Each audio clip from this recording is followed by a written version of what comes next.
All right, there we go. Good morning, Tam and Lord Bramber. Good to see you both. Welcome, everybody. Oh boy, it has been a morning. So, I woke up late. Everything has been wrong.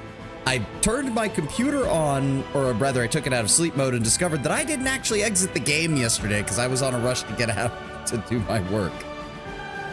So I have no idea what the hell's going on today. It sounds like everything's gonna go wrong. I even meant to wake up early so that I would have some time to rebuild some characters, but obviously that hasn't happened. Flying around while collecting housing items. Oh yes, everyone's getting ready for the housing stuff. I forgot about that entirely. I don't even remember what we were doing. Right, that was the main thing. Try to get the last 500 points so we can level up one more time. Early access open today. Ah, that explains things. Okay, I think the only thing we need to do in camp right now is just check in on Social, because he's the only one who... Oh, now he's out here again. Did somebody else come in here? No? Okay. Alright, Social, let's hear your backstory. I vaguely remember some of it. Good afternoon, Commander. How can I help you? Well, we've been traveling together for a little bit. Tell me about yourself. To be honest, I don't have much to tell. I had done little with life until I'd met you, but if you want to know anything, just ask. Where are you from? Andoran. Grew up in the outskirts of Carpenter. Large, rich city surrounded by gardens and vineyards. Just imagine miles and miles of greenery and fragrant orchards. Social inhales with pleasure, as if he could still sense the aromas of his faraway homeland. My family held a small winery, and I worked there from a young age. Pressed juice, did a little carpentry, painted. One day I discovered I could do more with paint than simply cover walls. There was a temple of Shellen nearby. My brother and I would often spend our days there, listening to the music and enjoying the stained glass windows. As a boy, my brother decided to devote himself to serving the Eternal Rose. Our parents hoped that at least one of us would remain to run the family business, but he flashes an apologetic gesture and makes an apologetic gesture and flashes a disarming smile. Got assignment due today, but once it's done, I'm more or less scot-free for the semester. Sounds great, Lord Brownbear. Always good to hear. Can't be helped. The goddess called me as well. It's all right. I have plenty of cousins, second cousins, and other relatives. When this war is over, I'll go back there and see how they're all doing. So you really are an artist, not just a priest. The cleric smiled shyly. I consider that too grand a word for it. I love to paint, know how to. The crusade isn't exactly the best place for art. What I managed to draw here is at best sketches. I hope when the war is over, I can turn some of them into real paintings. May I see them? There's nothing special in them, but if you're interested. Haven't gotten to reading the book 2 NPC backstories, but I think Social's is mostly one-to-one except when it comes to his brother. Yeah, because as you said, they kind of didn't do much with his brother in the original TTRPG. If you're gonna upgrade Social from background character to party NPC, you may as well give his brother a little bit more to compensate as well. Social hands you the folder that's filled with pencil sketches. You recognize familiar fighters in some of the portraits. The cleric drew them without flattery, just as they are. But beneath the features that seem boring and even ugly in real life, Social's hand has found an inner beauty, power, or dignity. The tired faces of soldiers, covered even with wrinkles and scars, resembles more an army of the angels. There are landscapes in the folder as well. At first you don't understand why these blooming hills, shady groves, and shimmering springs seem so familiar, but you've passed by these places as you travel around the world, though you saw them darkened and maimed by demonic influence. Social's pencil has restored them to what he believes to be their former beauty, which the demons stole from them, and which the Crusaders are fighting to return. He's not a background character. NPC co-stars are a major theme of Wrath of the Righteous. Oh, you met Trevor. Yes, just... I'm not saying he's necessarily background. He's just not player character. But if you're going to be doing a CRPG and you need party members, if you were going to take somebody who was an NPC elsewhere and make them a party NPC... the things associated with their backstory are also going to need a facelift, and that would include Trevor. Instead of working as a craftsman, you decided to take up the cloth. An interesting turn of fate. Social nods with a smile. Now, some clerics are proud of tender hands, which have never touched anything heavier than a brush. But I don't think there's anything ugly about hard-earned calluses. Indeed, I should say that saving the world is easier with strong hands. See, I love how I do love the contrast of... Here's Kingmaker. Let's show you the worst part of the Church of Shellen through Valerie's eyes. And then you get over here, and you've got a priest of Shellen who probably would be the closest you could get to someone who could get along with Valor. Our DM literally just used Social's token and tinted it a different color for him. Oh no. The smile disappears from Social's eyes, and he looks down, adding, Though I'm sorry these hands couldn't save those who died in Canabras. Then how did you end up in Canabras? Another grim shadow falls over his face. I was hoping to find Trevor in the city, my brother. After he took his vows and was ordained a paladin of Shelland, he departed for the crusade. He wrote home often, everything he saw, the battles, the people he helped. From his letters, I learned that he had joined the Eagles Watch in Canabras, but after a while, his letters became infrequent, and then they stopped. We feared news of his death, but silence was the only answer. Not a word from him, or from his command, or his brothers in arms, nothing. I had to leave because my dad didn't approve. Oh, he wasn't a fan of your preferences? No, he couldn't stand me refusing to use deodorant. Fuck. Leona, welcome. In the end, I couldn't wait any longer, and I came here to myself to find Trevor, if he's still alive, or his grave, if he should have perished. But my brother seems to have vanished. I've asked the other paladins, but most of them refuse to talk to me. It's very much like they're trying to avoid the need to lie. I do like that dragon walking in. And that's what is that, a cocoa? Yeah, it's a coconut emote. I sent official requests to the Order's command, and yet still I wait in vain for an answer. I even joined the local Church of Shelland hoping to find out the truth, but then the city was attacked by demons. I assume that some paladins straight up can't lie. I think some of them do take an oath to never lie, so if they're ever in a situation where they know they would have to lie, or in something like that, they literally just don't say anything. It's part of the lawful side of their oath. Oh. Sorry, I had to cough there for a moment. When your brother was preparing to become a paladin of Shelland, did you learn some kind of art too? Yes, Socio smiles warmly. He was always a good woodcarver. Toys, whistles, window frames. Our house was the most beautiful in the area, all dressed in wooden filigree, from the railing on the stairs to the wonderbird on the roof. Sadly, this story is all too common. How foolish, with your brother out of the way. If you'd stayed home, you've inherited the family fortune. You'd be living well, not crawling around in the mud. Oh dear.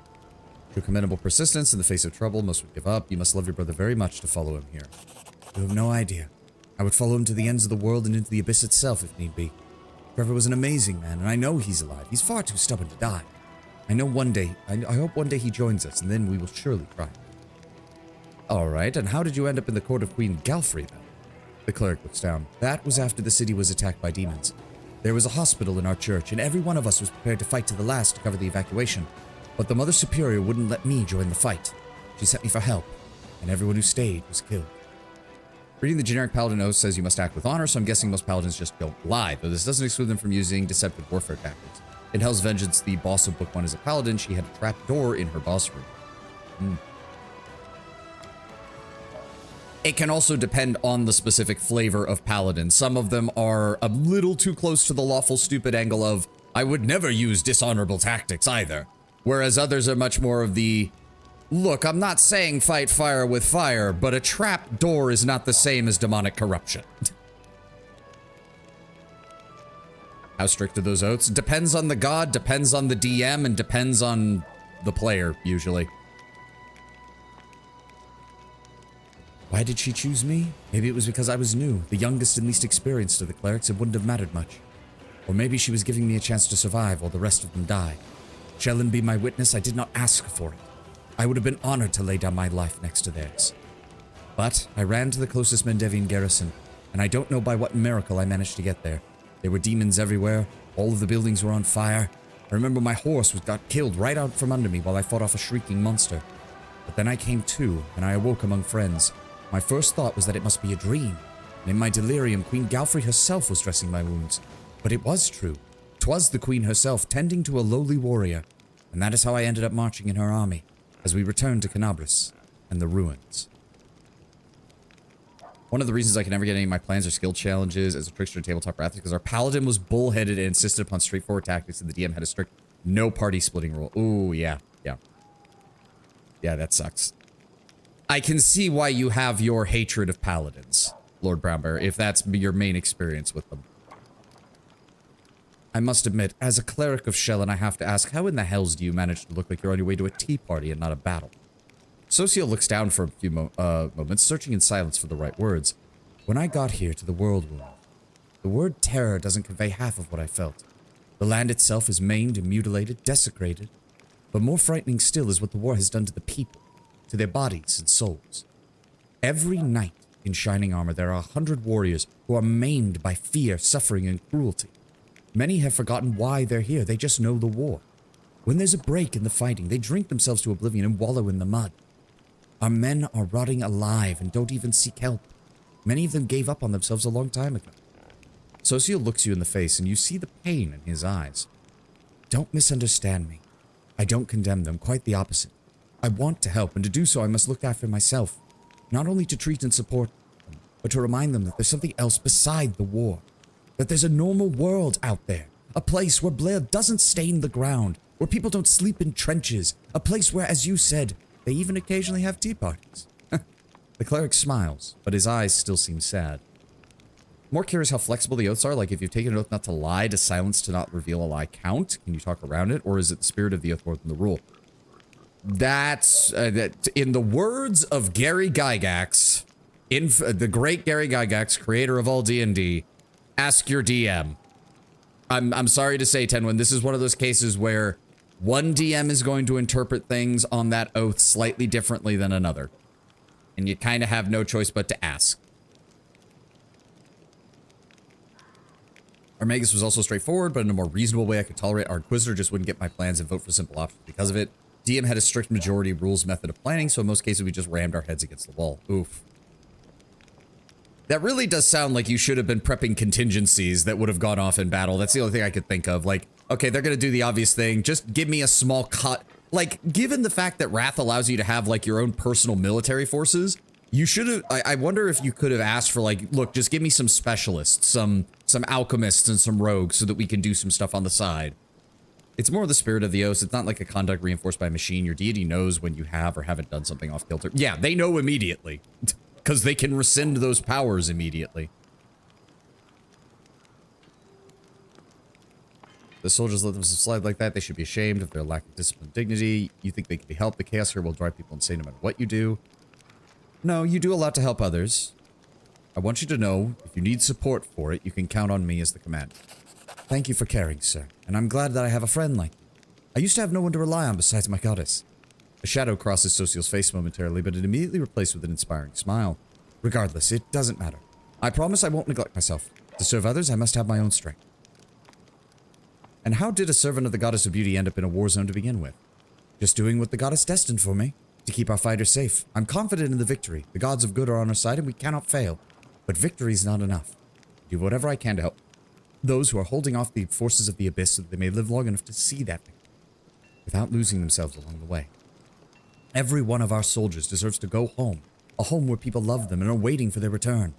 When many of our soldiers are finally able to do that on that day, then I will have earned the right to lay down my weapons forever.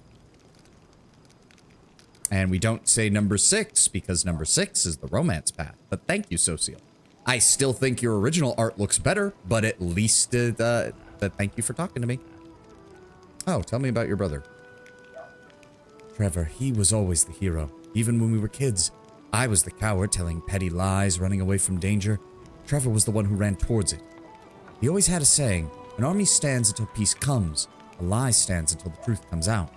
Don't forget to hydrate, you're doing a lot of reading. I always do. I've got a whole thing of Gamer Subs here. I've got my last serving of Goof Juice, and I'm going to be going back over to the Crimson Moonburst after this. That's Aethel and Jan's flavor, both of which would be quite good.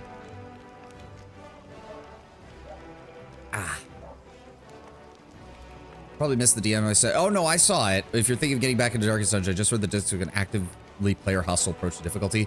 Actively nerfing working player tactics seemingly just to ensure they rolls out. Yes, I know, Lord Brownbear. I know. I am aware. I am all too aware that that is the case. No, as I said, I woke up late, so I had a chance to read it, but I was kind of trying to get everything set up, so I didn't have time to respond to it. Where were we? He never lied. He never let an injustice pass. Never... The cleric's voice trembles and breaks, and he shakes his head.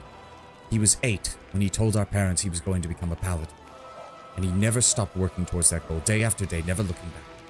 I remember the day he went off to fight. And I thought, this is it. The war will end. Trevor will defeat the demons, close the world wound, but...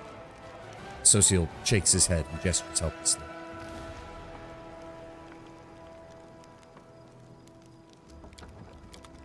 Alright, there we go. I do believe... So, we talked to Nenio, we've talked to Ember, we've talked to Olbrig, we've talked... Okay, good. Everybody's caught up on character backstory.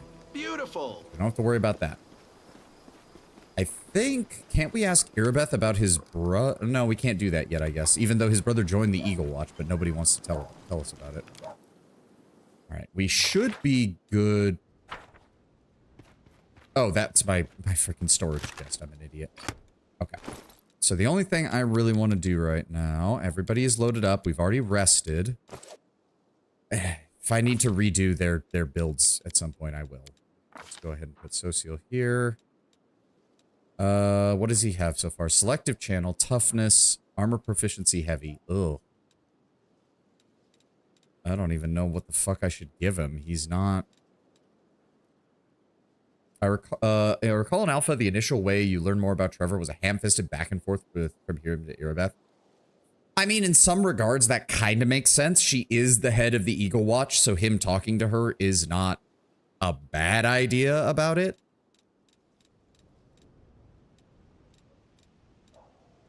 I'm thinking spell penetration might be a good idea. That seems to be pretty much mandatory on everybody.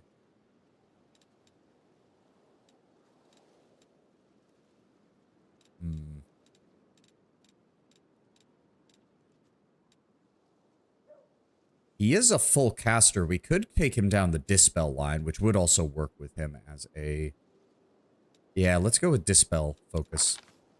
Wait, no, can... You know, it would help if I knew if clerics could even get Dispel magic. Maybe I should slow the fuck down and actually read before I do something stupid. Yes, he can learn Dispel magic. Thank you, game.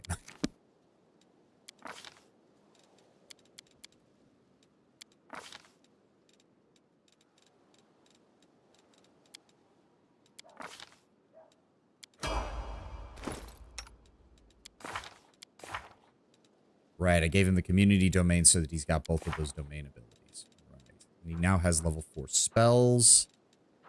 Protection from Energy Communal is the domain slot. He's got 2 additional spells. What do we got?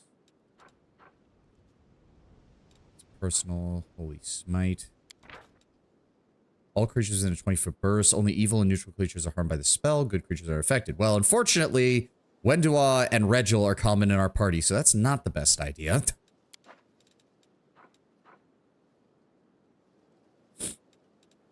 So I'm thinking instead... Oh, he does have Forced Repentance as another option. Force an evil creature that does not have the evil subtype. Oh, well, that's not going to work. Never mind. Let's just grab a pair of Death Wards. That's can't go wrong with a pair of Death Wards. And we'll put in some additional Dispel magics. Keep the restorations. Keep the protection from evils. Give me another Unbreakable Heart, just in case. And Ember. Let's get you leveled up real fast. Yep. There we go. One complaint is that with a 6-man limit and such a variety of party members, spells that target alignment are way less efficient than they should be. To be fair, they've always been a little wonky in the Owlcat games to begin with. It's just that with this particular system, that only makes it worse. Ember, what the fuck am I doing with you right now? Greater spell penetration. It's never a bad choice. Where is it? There we go. And then she gets another level 1 spell. Reduce person, hypnotism, enlarge person, command, cause fear. None of these are really that good.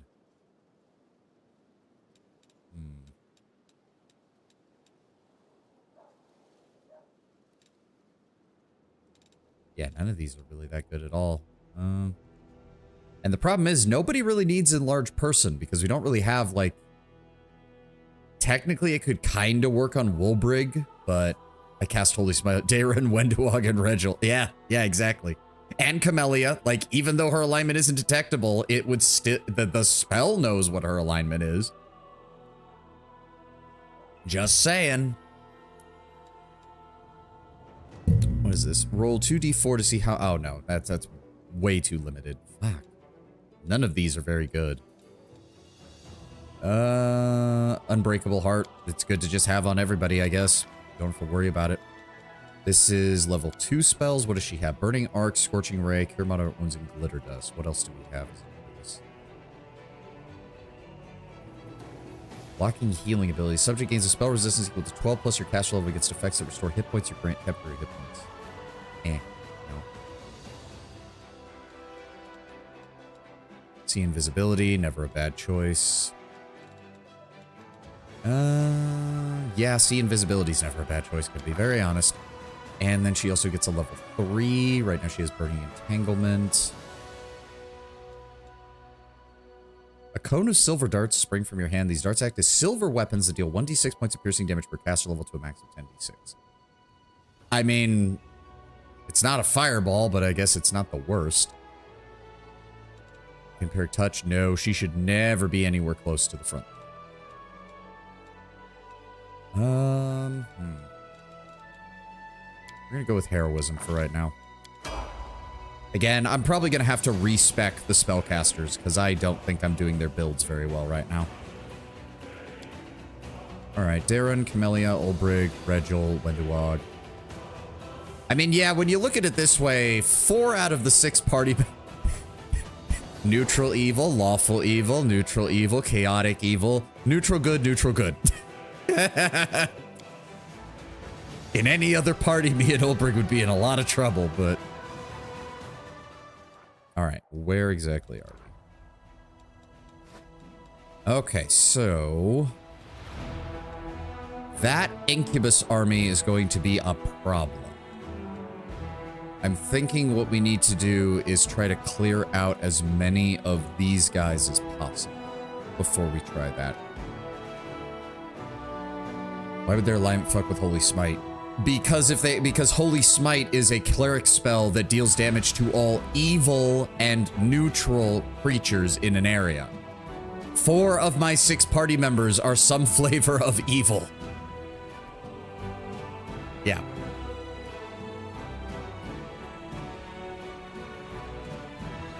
Yeah, you're forgetting. Holy Smite is the spell. Smite is the paladin ability. Smite is single target. Holy Smite is literally an AoE version of it. But the AoE version is only usable by clerics. Actually, no, I think paladins do get it, but since it's a 3rd level spell, they don't get it till way later. Okay, so we've got a couple of demonic armies. They're the easiest one to get to right now, so let's go for them first. Yeah, resistant to fire, damage reduction 3. Oh, these things have that stupid... Yeah, they do have stinking cloud, so we do have to be careful with that. We should focus fire them. So we'll deal with them. We can deal with the rest of them. That'll increase our daily income. That'll give us more finance points, which we have. We do not want to buy more of those right now because holy fuck, they're expensive. Once we clear out these, I actually wonder if we clear out enough of them and get some additional troops, no, because... No, they're sharpshooters. No, we are not ready for that. Sharpshooters are the next tier up of archers, and they are army ending if you're not careful. So yeah, we're going to focus on just this set of armies here, which we can sort of headcanon as these are the forces that are trying to regroup to head back to Dresden to reinforce it. So if we wipe them out, we cut Dresden off from reinforcements, and then we can push forward.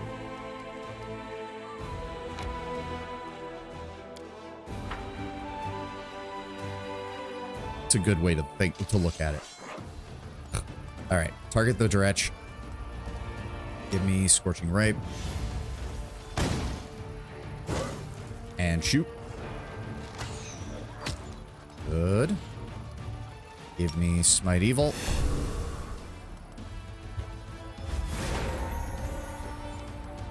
All right, Hell Knights come in from the side. Turn that off, please. Yep. There we go. Infantry, move up. Surround them. Shield bearers. Okay, good. He wasted it on the cleric. That's actually fine. Keep shooting them.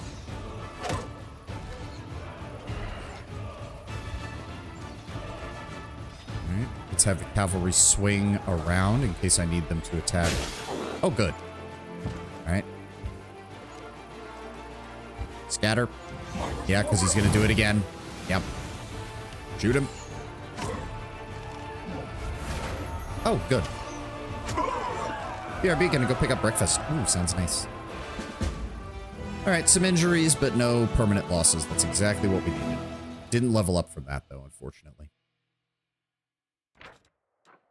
The dretches hitched to overloaded carriages had no chance of escaping, and their masters preferred death over giving up their cargo without a fight. The wagons were full of treasures plundered in the chaos of battle from Canabras. Nice. Gets us some more money, which once these get replenished, we can get some more. Alright, next will be these guys. So the Babao will still be a problem because they do a lot of damage. Yeah, protective slime is the main problem. That army also has Babao forces in it. That does not. But we have to go for this one first, unfortunately. Yeah, the Babao goes first. And we have a Locust Swarm. That's problematic. Alright. Hit the Babao. Good. Yep, his infantry are going to be moving forward. Give me... Alright, move. Alright, let's go with... Here. It's fine. Infantry, move up. There we go. Sweet. It also means, yes, move forward and begin weakening them. Send these guys up. Fine. Oh, it hits the... Oh, it just knocked all of my guys out. Because, of course, everyone failed their saving throw. Literally everyone. Thanks, game. Game? Game. The Locust Swarm is done. The Locust Swarm is done. Game. And it appears the game has broken.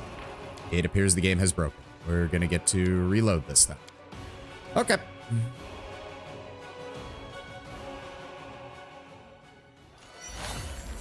Oh, thank God for the autosave. Alright, well, now we know. Vaporize them with fire, please. Thank you. Much better. You. We're gonna have the clerics smite evil down. Alright, now we send the Hell Knights in. Actually, no. Finish off the... Oh. No. Attack the Babao. Then send the infantry into... Fuck. No, to kill the Locust Swarm. There we go. Move you up. And move you up. There we go. Block them off. Alright, minimal damage. They're fairly weakened. Let's get these cultist fighters. Yep. Oh, and we got a second shot. Perfect. There we go. They're much less dangerous now. Ow. Give me lay on hands. Yep. Send in the cavalry. Perfect. Send in the infantry. Perfect. Weaken them. And shoot. Yep, you guys can't do jack shit now. Let's go ahead, lay on hands others. Just get the most expensive units out of the infirmary. There we go.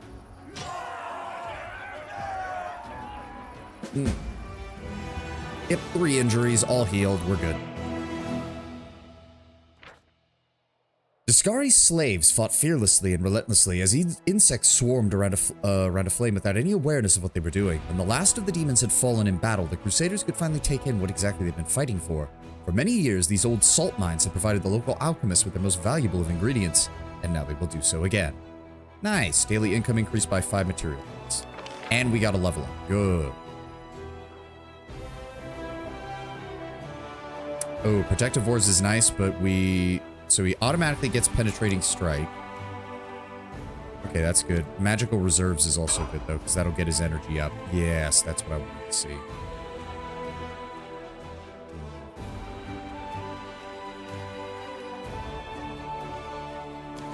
Those are our backup troops. We can't use them. So he needs a lot of experience to get to level 6, which means he's probably not going to hit level 6 before we get to resin. Okay, so what's this? This is basically a stronger version of the army we just fought. So we should be fine. Basically, as long as we can take care of the demons first, we're perfectly capable of handling that. Or do we go after the undead first? The undead might be easier, except for the fact that that's 123 giant flies. Is that regular zombies and ghouls? Okay.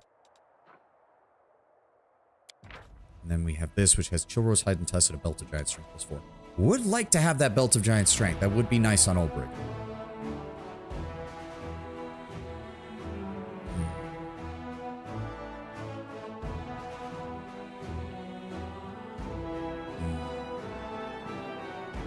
Let's go after the undead first.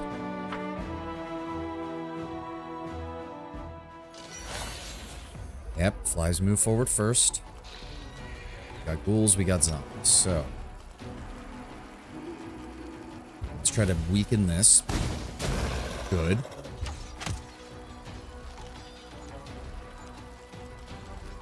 Give me Smite Evil of the ghouls.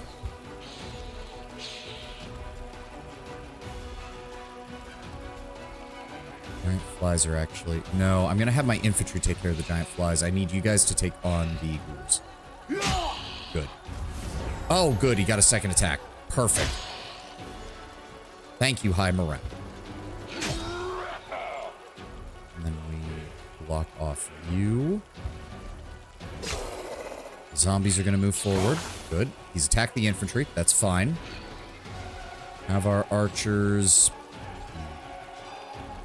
pick off the ghouls. Perfect. Oh, good, and we got a second shot. The zombies don't have much in the way of damage. Let's go ahead and weaken the flies.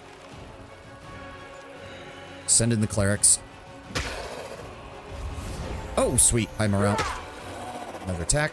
Now send in... Damn it. I was really hoping that would kill them. That's fine. We're good. We're good. Forward. Good. Okay, yeah. No, 63 zombies barely do any damage. They're literally just there to absorb fire. So they really don't have a chance of killing us. Gun hands other. Get those footmen back up. Thank you. Cavalry, engage. Infantry, engage.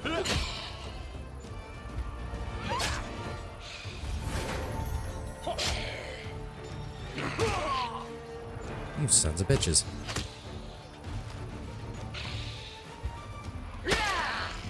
There we go. I was just reminded of something. Do you know the law of causation in physics? I'm probably familiar with the concept, but I don't remember the exact language of the law. It has been a while since I took my physics courses. Yeah, you guys can't really do anything. Our infirmary is more than large enough. We don't need to worry about anybody dying from this. We just need to slowly chew through this army of zombies. Like, think about that. We have almost 300 infantry surrounding 20 zombies, and we only managed to kill like 2 of them. Because these things just take a beating.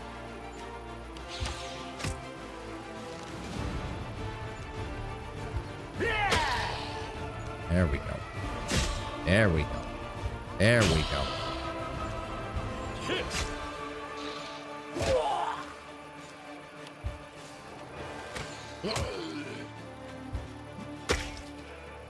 Jesus Christ. 3 zombies and it took us that long to kill them. There we go. Yeah. 2 injuries, 2 replenished by the infirmary, whole army wiped out. Good to go. I do actually really also appreciate that almost every single one of these fights has a little lore blurb as to why this fight was important. This old Circorian graveyard was ravaged by a group of flesh-eating ghouls. They mangled the corpses and turned them into the walking dead, but the valuable items buried in the grave proved to be of no interest. So what did we just get? Magician's Ring. This ring grants the wearer a +5 competency bonus on the use magic device skill check and increases the save DC of all spells of the illusion school by 2. Oh yeah, that's going on Nenio at the first available opportunity. Okay. Now we have one more army over here.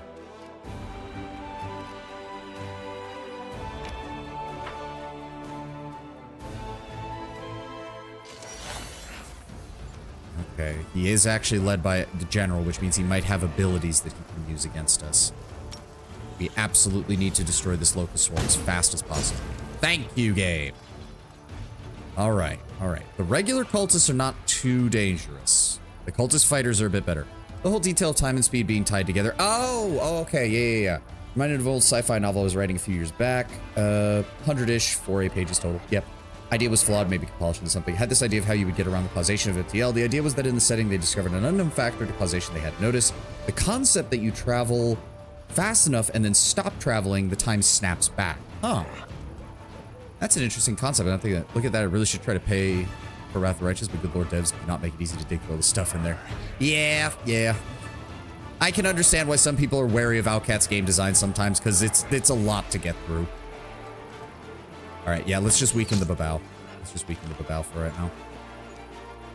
Okay, go ahead and give me Smite Evil. That does affect... Unit has a bonus to attack damage and AC equal to its charisma against evil units. Okay. Alright, now we move our Hell Knights up. Oh, they're going to take a lot of damage from this. Like that. Send our infantry in. Ow. Yep. Ow. Okay, we need to heal. Or no, the priest should get... Oh, but they're going to go next. Shoot them. Weaken them a bit. Come on, Hell Knights, hold on. Okay, good. They didn't take nearly as much damage as I thought they were going to. Lay on hands others. There we go. That's exactly what I wanted to see. Go after the fighters. Oh my god.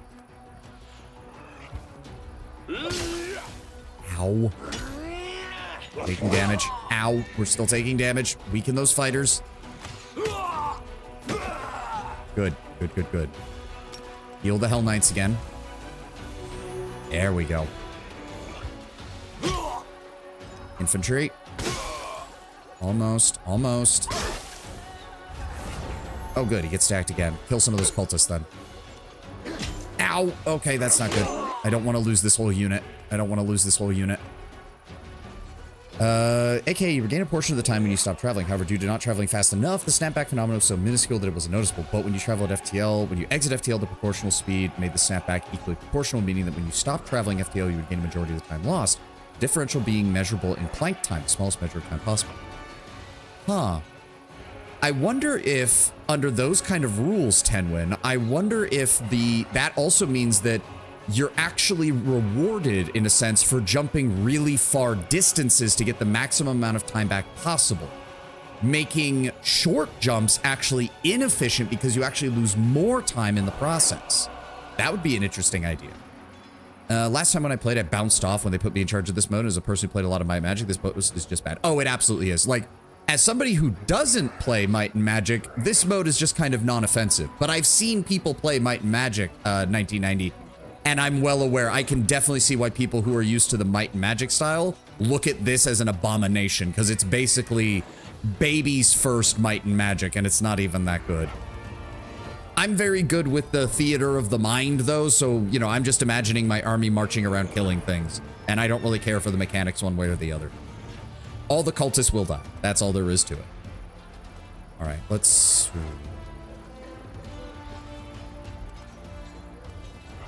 weaken the fighters some more.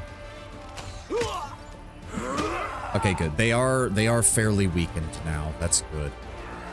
We've only got one more of these. No, keep the Hell Knights topped off. They're also taking up the most room in the infirmary. We just need to... There we go. Okay, the Babaos are down. Their fighters are taking more casualties. Just sit here and defend yourselves. Ow. That's still not good. All right. They can handle the cultist fighter. Start weakening the mob over here. It was more about speed than time spent. If I understand, time dilation's more about the time you spend in FTL. Well, yeah, but that's what I mean. Like, if you spend more time in FTL by taking longer jumps to get from one place to another, then you've actually created an interesting, faster-than-light explanation that would encourage longer jumps to further away destinations rather than short jumps to close destinations, because the only way to get most of the time back that you would otherwise lose is to spend more time in the FTL. I'm not saying it's perfect, but it's an interesting contrast to, like, every other FTL system in most sci-fi. Let's move up here. Oh, sweet. Good. Use your second attack and weaken them. Good.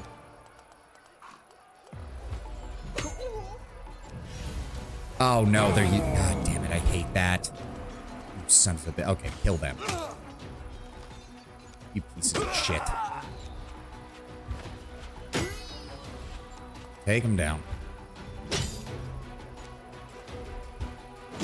Bang. Surround them. Kill them.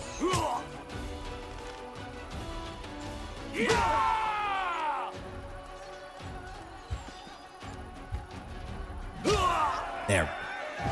Most of the sci-fi just ignore the law of causality because laws of physics tend to be a bit of a buzzkill. I mean, that's not surprising. But yeah, we got everybody. Our infirmary managed to handle all the injured. And we wiped out another force of Discari. The enemy, which threatened to strike at the rear of the Crusader army, was defeated, and the Crusaders can approach Dresden with no need to watch for an attack from the rear. Nice.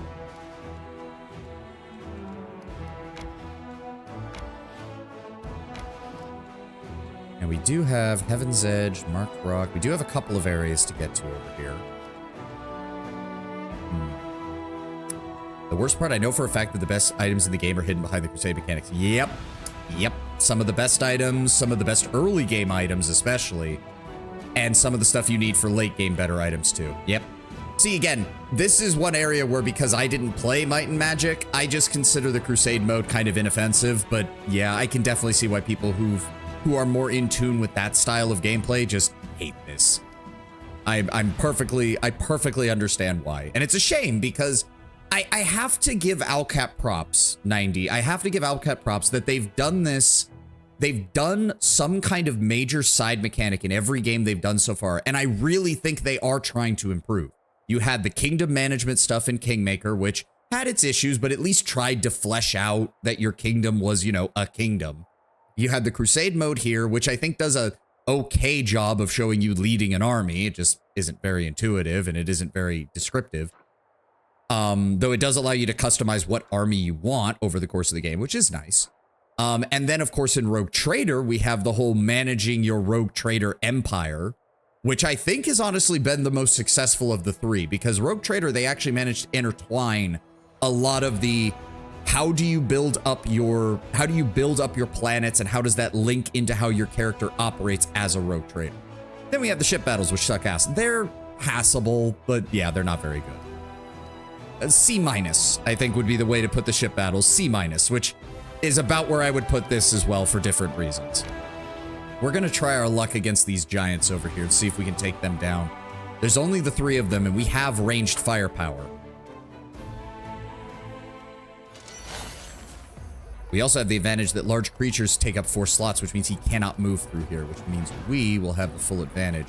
They do have a lot of health, though. Extremely slow, overtuned to hell and back, and such a massive pacemaker. Like, I want to do quests. Yep. I wanted to right-click on them, but thank you, game. Blow through.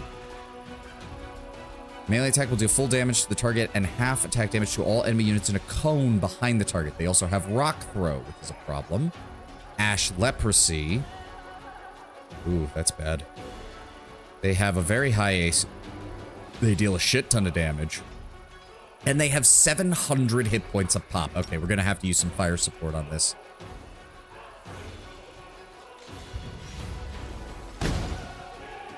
Okay, there we go. That already weakened them. Now just focus fire on these guys. Oh, he's just going to throw rocks at us. Okay, that wasn't too bad. That wasn't too bad. Give me Smite Evil on you. We're gonna need...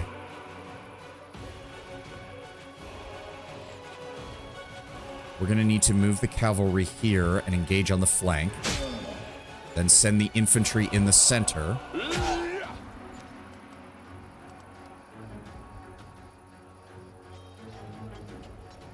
+4 bonus to AC, -4 penalty to attack. Alright, turn that on, move forward. Oh, okay. They're not gonna, yeah, they're not gonna do much damage. Okay.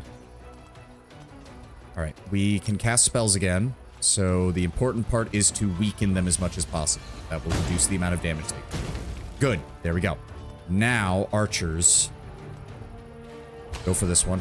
You're not gonna be able to take him down, but any damage is better than no damage. Okay, see, yeah, that cut his damage in half. Oh, God. Oh, God. Heal. Heal. Get them back up. Get them back up. Fuck. Oh, we might have to reload. I already think we're going to take too many casualties from this.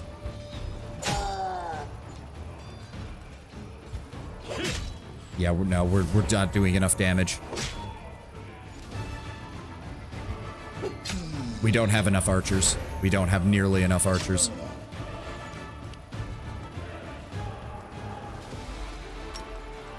Weaken them. That's better. Yeah, our archers just aren't doing enough damage. Like, nowhere near enough damage. Okay, that at least took him down to 1. We're about to take more casualties, though. Ow. Ow. Ah, okay, yeah, no, nope, nope. We're not losing the Hell Knights. Nope. All right, we do not have the firepower to take that on yet. We do not have the firepower to take that on yet. They have too much AC and too much health.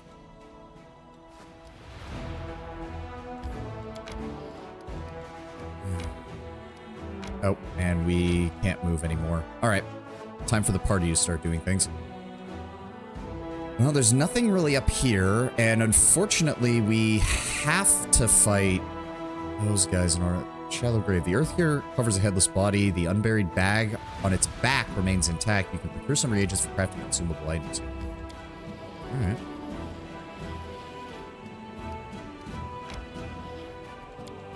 Really, there's nothing else? Huh. Oh well. You may want to wait a week or two, hire more troops. Yeah. Well, unfortunately, that means we...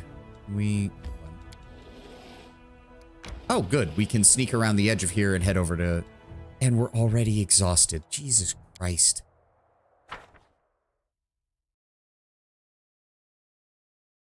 Well, luckily, there's no fighting in this area, so it's not like we have to worry. Beautiful. Time for a story moment.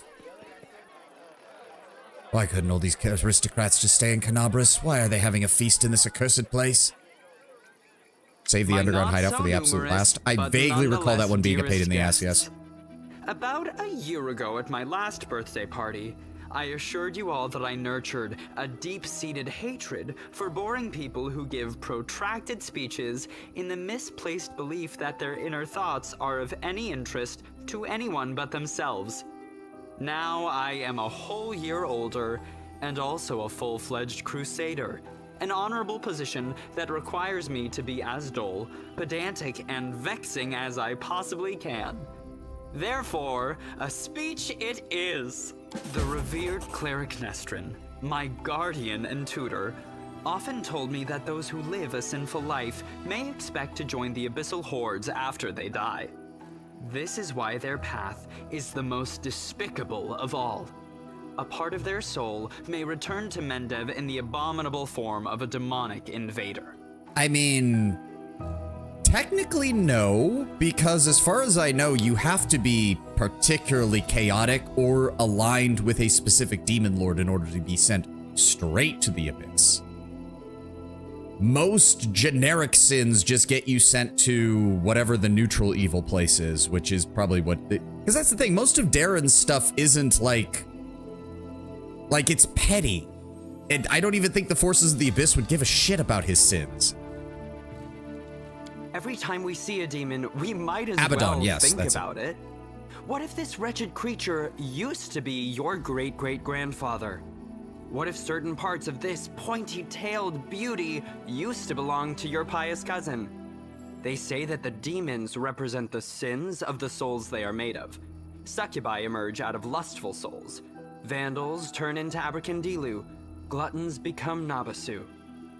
I, for one, am determined to commit as many different sins as possible, so that the distributive mechanism of the abyss breaks when it tries to decide what to do with my soul.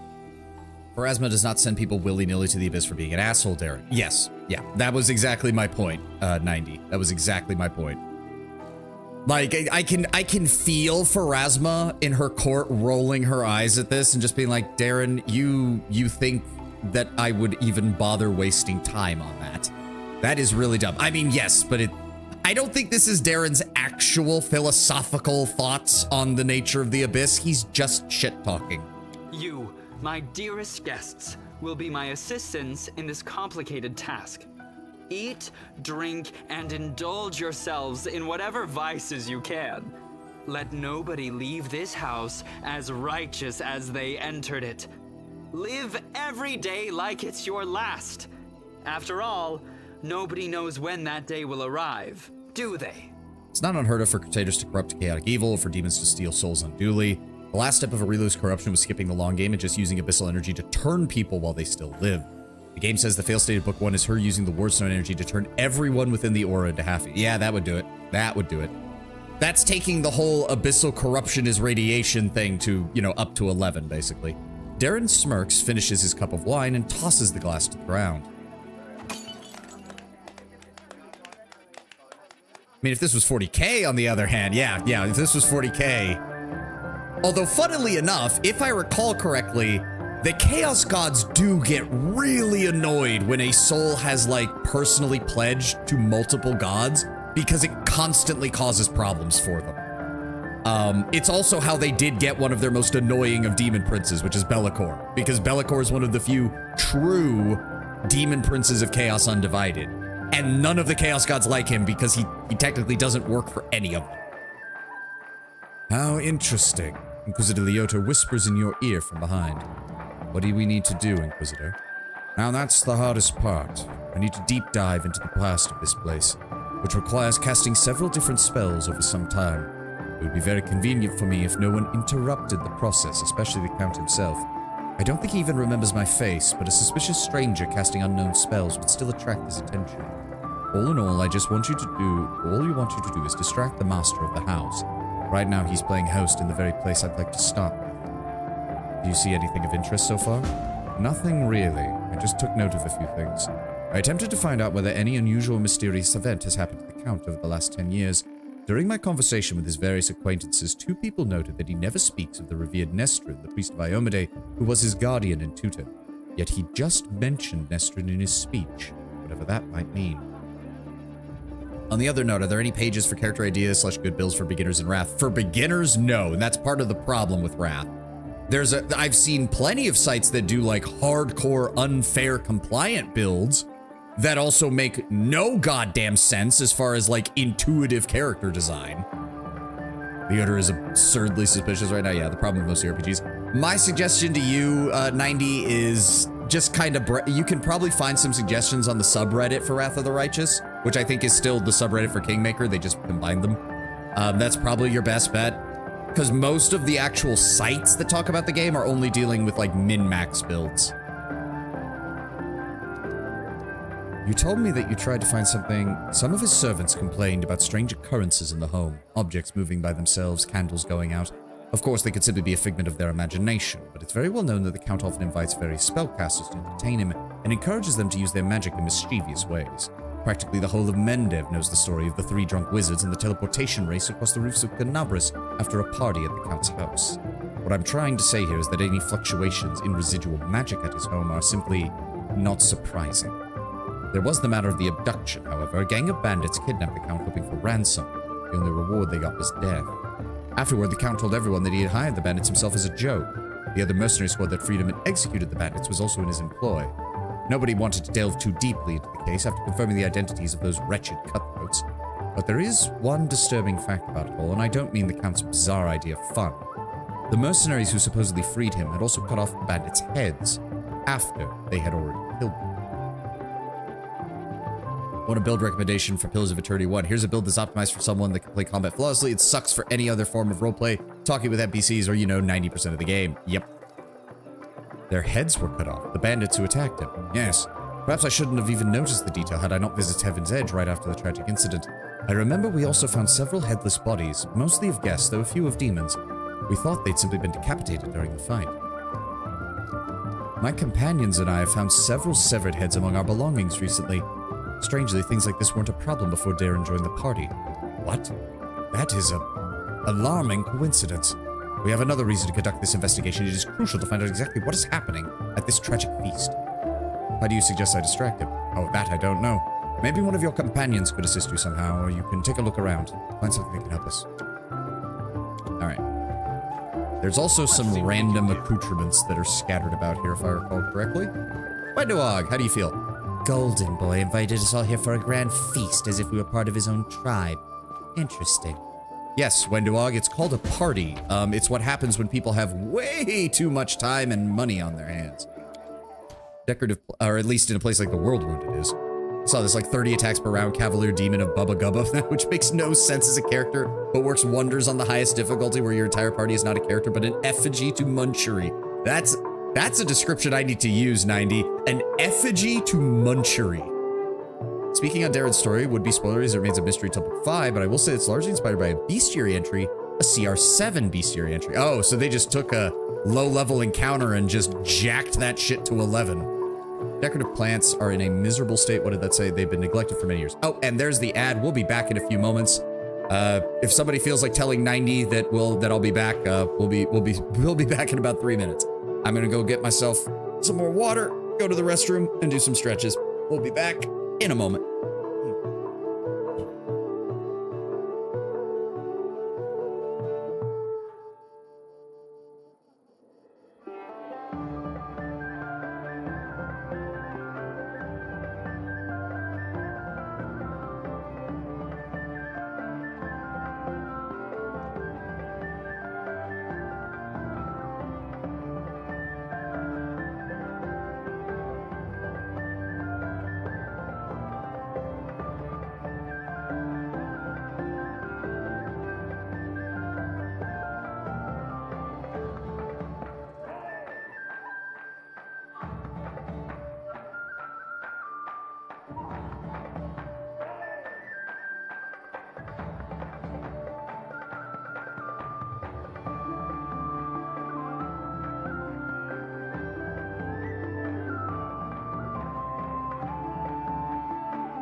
My DM insists that we as a group have met the CR7 monster, but I don't remember it all, meaning it was insignificant enough for one of us to have forgotten it. Yeah.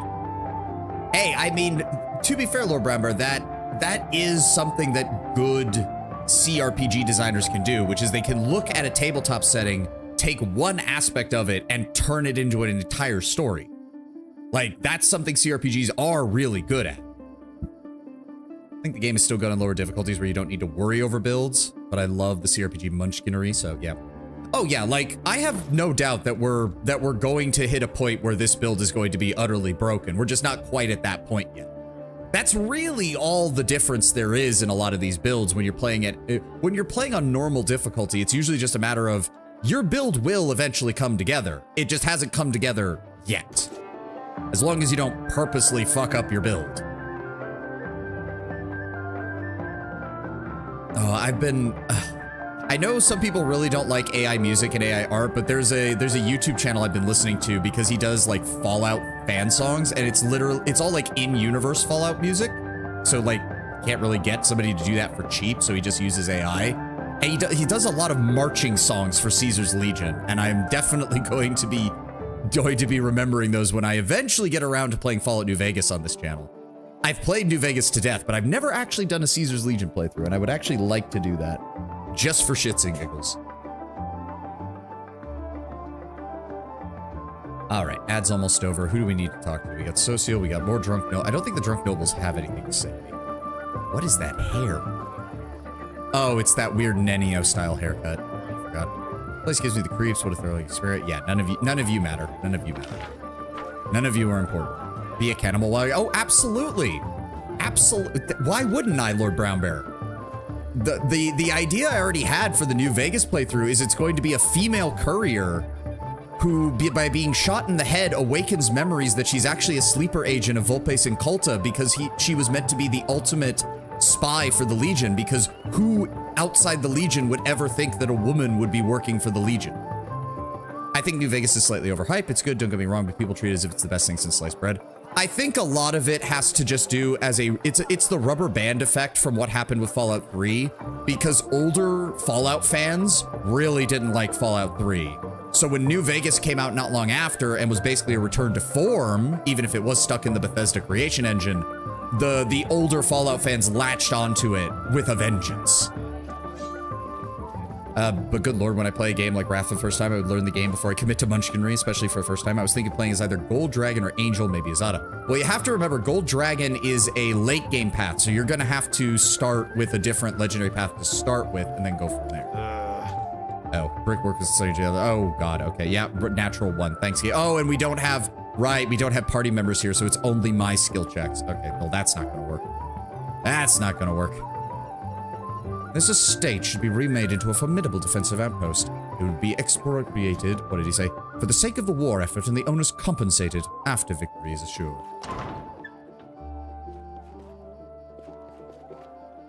I remember there being some things in here. Old Iron Masterwork Orc Double Axe. There's some stuff here. Heavy shield. Basic loot. Is that a trap? The door is sealed and looks like it hasn't been opened in a very long time. Hey, what is that? Raven's Hat. This hat grants the wearer a +2 profane bonus to intelligence. Whenever they cast a slow or haste spell, it is quickened as though using the quicken spell feat. Additionally, once per day, this hat can make any spell quicken. The hat can only be worn by non-good characters. Oh. Interesting. Wand of Mirror Image. That's good. A Wand of Mirror Image? Oh, that is very good. And Scroll of Echolocation. Okay. Dredgel at least is in favor of compensation. Of course. Again, lawful. You have to remember, lawful.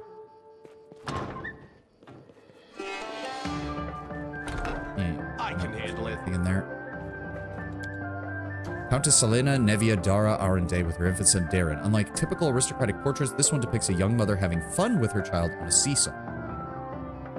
I feel like there's gotta be a higher resolution version of this picture that you could pull up somewhere to get like a look at it. What else have we got? Stories told of us, the knights with the harrowed hands. Some basic loot. Clear purpose. Bracer allows the wearer to cast healing spells without provoking attacks of opportunity. They also grant a +2 bonus on concentration checks. Nice. I do believe that's probably good for Darren regardless. What do we got here? There we go. And here's the question. Can Nenio wear... Where's she at? Yes, she can, because she's true neutral. She's all it requires is that she not be good. So that's pretty smart. That also, I can go ahead and throw the Magician's Ring on her as well. Nobody else really needs... he is chaotic neutral as well, actually. That does get him to 20, which does help him out a little bit. That gets him an extra bonus first level spell, at least. Not bad, not bad. Yeah, but the law doesn't require it. Would he still do it? No, well, you have to remember, Tenwin, we had this conversation with Regil. The concept, so even if a kingdom doesn't explicitly have a law about compensation, the idea is that you have taken someone's property. If the only way to lawfully take someone's property is to give someone compensation for that property, regardless of the circumstances. Remember, the Hell Knights hold themselves to a higher standard than just mortal laws. That or the Iron God's adventure, laws of his. Well, again, it's not the laws of his order. There are rules of his order that as a Hell Knight he is expected to follow, but the Hell Knights themselves hold the concept of law itself above even their own order. That is also why Hell Knights will die often on themselves if they feel they failed. I feel like a chosen one. Like, I think Lord Bradbear can probably describe this better. Because again, they hold law as the pinnacle of what should be upheld. In the same way that many knights and paladins hold up good. Kind of sad Alcat did not commit for Starfighter. I mean, to be fair, they probably got the offer from Games Workshop to do the Rogue Trader game, and they jumped at it. Maybe they'll go back and do Starfighter eventually, but I think right now they're mainly focusing on 40k, and they have that game that they're working on with Amazon to do for the Expanse. So that's how the Mendevian nobles live. Are their latrines adorned with gold and diamonds, as people say? Laxian wine.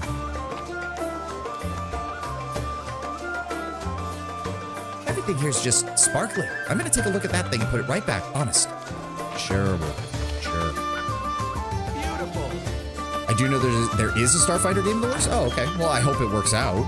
I'm not as familiar with Starfighter. I'm even less familiar with Starfighter as I am with Pathfinder, but still, wouldn't be adverse to it. They operate under the measure in the chain. I don't know it super well, but it's partially inspired by Hell's Hierarchy. Yeah. Door's sealed. Looks like it hasn't been open in some time. I'm assuming that's the same for this one. Let's see what we can do. Some time. Yep. Melia, you got anything to say?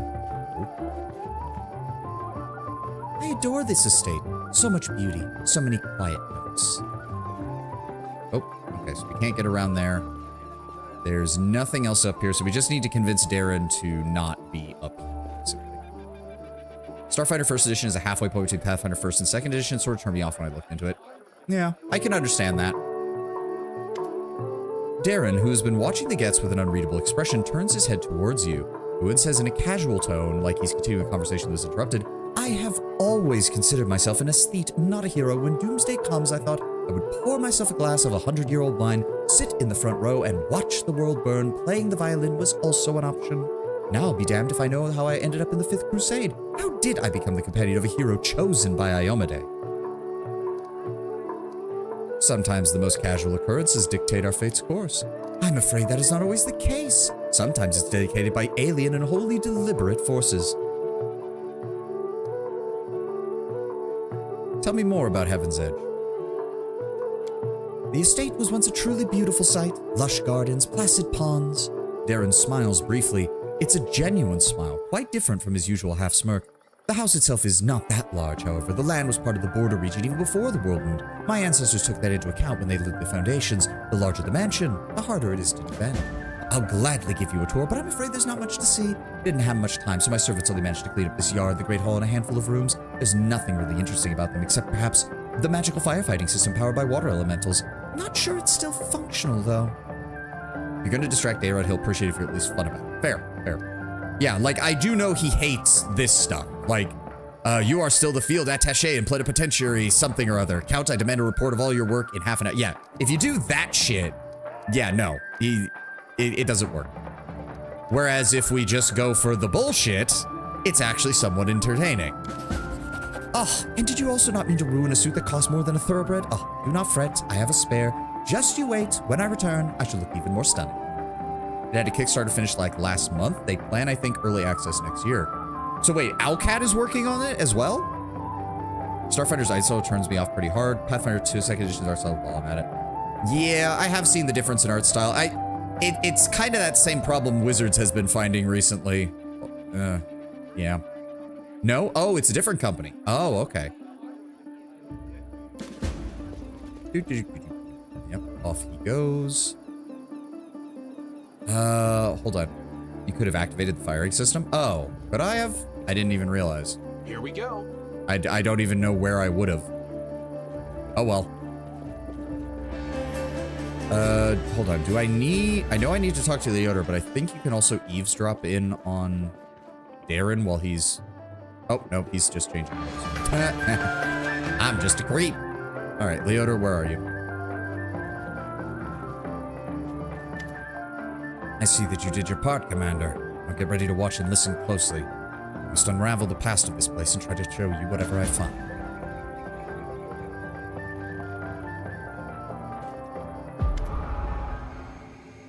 The hum of voices, laughter, and music begins to fill your mind.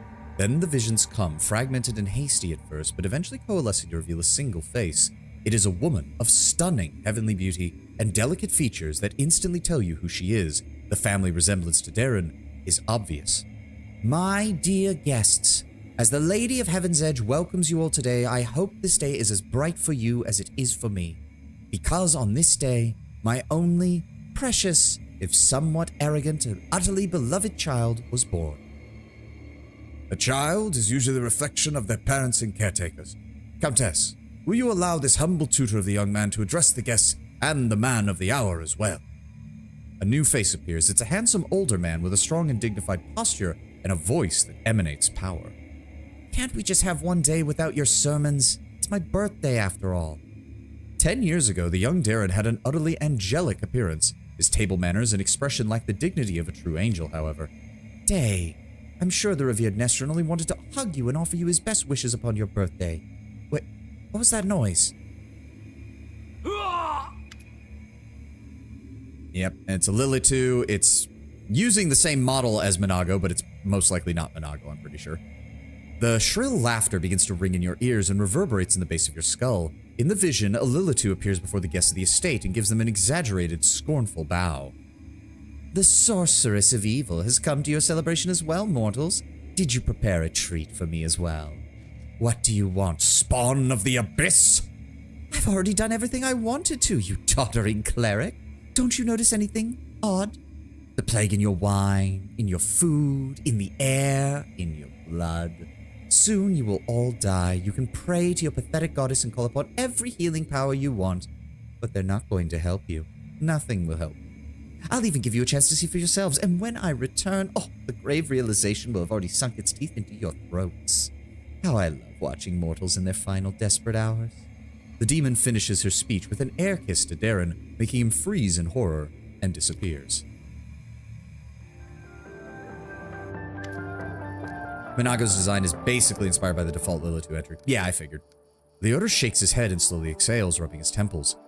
First appearance of the disease, and its perpetrator, Lilitu, one of the many accursed sisters of Minago. Everything I've seen matches the official version of events. Check that demon's hard drive. See, here's the problem, Lord Boundbear. She's from the Abyss. And see, I could imagine that hell can operate on prison rules. And we all know what happens to certain individuals if they do things to kids in prison. I don't think the Abyss has even that, unfortunately. Who were those people that we saw? That would be Countess Selena Arende, Darren's mother, and one of the most beautiful women in the history of Mendev. She was an Aasimar, just like her son. The old man was the esteemed cleric Nestron, our Count's guardian and tutor. Isn't the Abyss raw power? That's as you progress through the hierarchy, Tenwin. The amount of power you have initially is based on the amount of sins you and the other, whatever, the larva that you consume at the time have. It's weird. It's weird. The formation of demons is disgusting and weird. Brown Bear could probably explain it better, but basically every soul that gets sent down becomes a larva. The larva then devour one another. If you are powerful, your sins... I meant more, if you're powerful, your sins don't matter. That's if you make direct pacts with demons. Because if you make a pact with a powerful enough demon and serve them well enough and have enough strength, you can kind of skip the larva stage and they can reform you directly into a demon. But it's very rare, and a lot of the times when a demon makes that deal, they're lying out their ass that they have the ability to do it.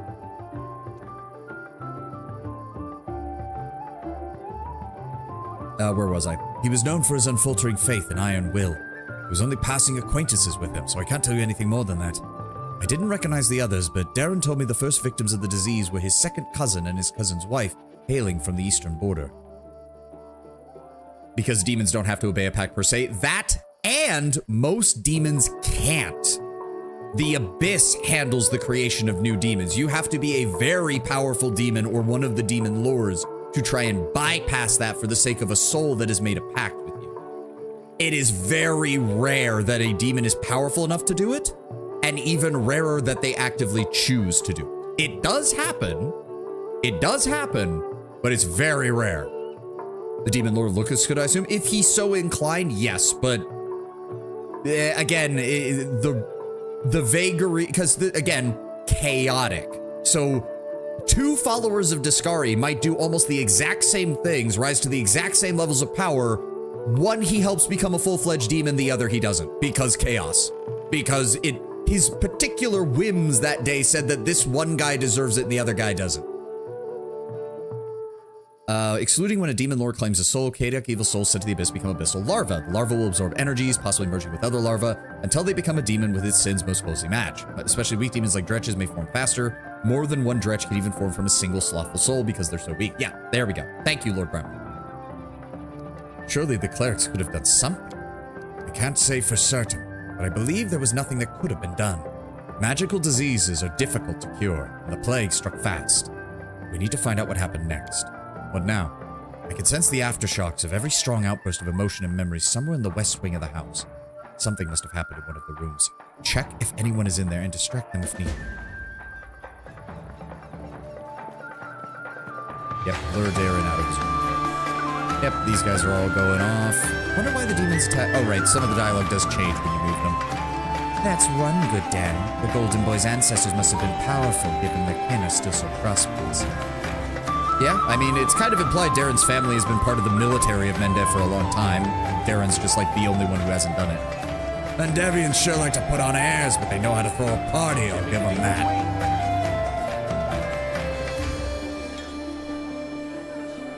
I don't think I underestimate the importance of quality rest for soldiers, but this revelry isn't rest, it's decadence.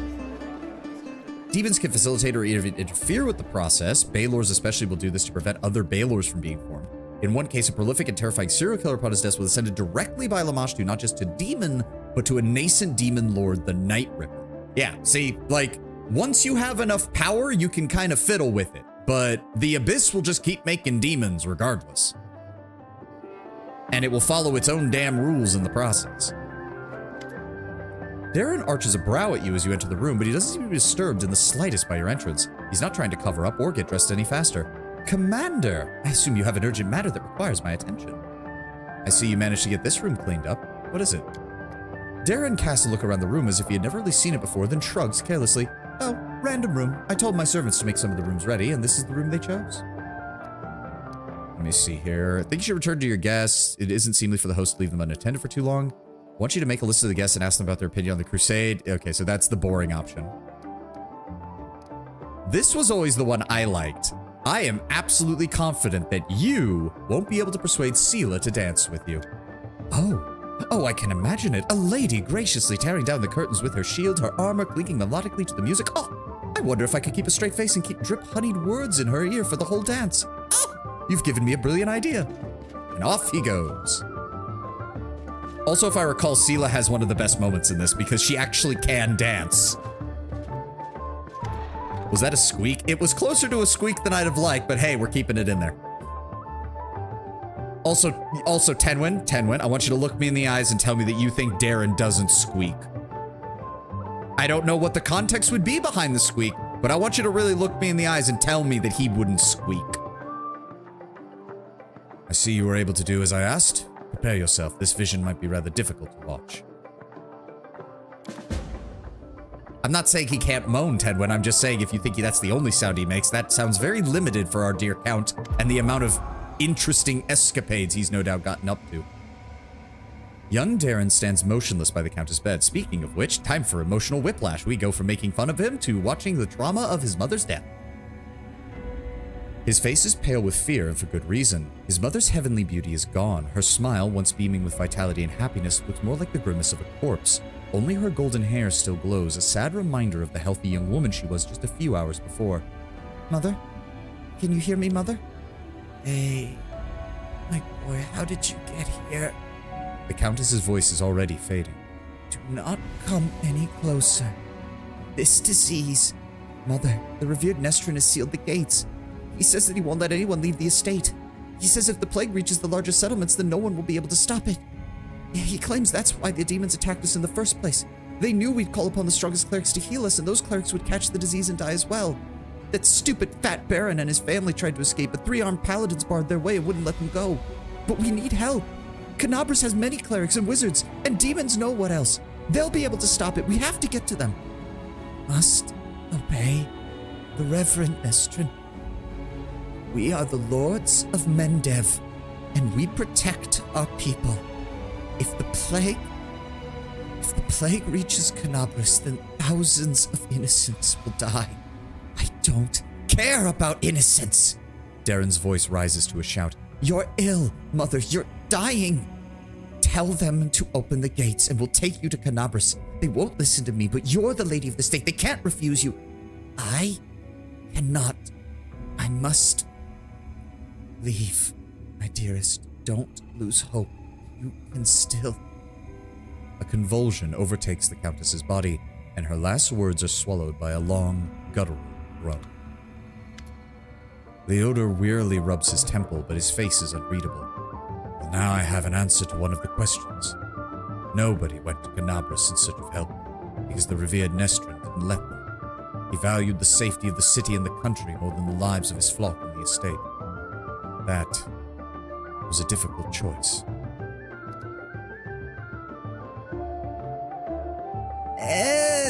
I'm not sure I fully agree that this is a good, like, I get the idea, but I feel like there should be some, I don't know, that like all lives are equally valuable. How could he refuse to save them just because he thought some other people might suffer? I feel like there needs to be a little vacillation on the end of there where it's like, I don't know if I could have made that decision, or I don't know how he could come to that. Like, there needs to be a little, like, yeah, like, I feel like 3 was there really no other choice? Like, I feel like that still fits. Who can say now? They could have sent one of the paladins to bring help from Canabras, assuming the Knight of God was immune to the disease. Perhaps Nestrin thought he might need them to maintain order. Or maybe he understood that the demons would not allow anyone to leave anyway. Or maybe the plague was so strong that it could mow down even those most righteous of warriors. We will never know if any of these hypotheses are true. Leodor rubs his chin thoughtfully. I have never been in the revered Neverin's position, but I do know the price of such decisions, especially those you must make quickly. We have no right to judge him, but we must continue the investigation. The next site I need to examine is the Great Hall itself. That is where we found the remains of Nestrin and the demons. I assume that he killed them in the confrontation, but we must make sure of that. I'll need you to help me clear the area so we can study it.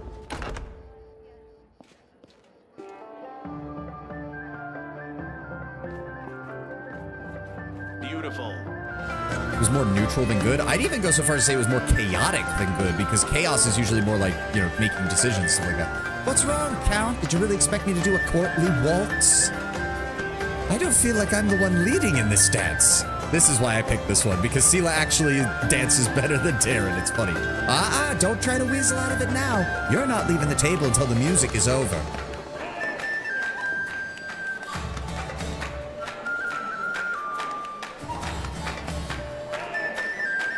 I do love that little moment.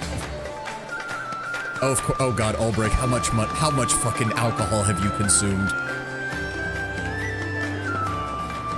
There's so much food here. If I let Soot eat everything she wants, she'll become twice as fat and won't be able to fly anymore.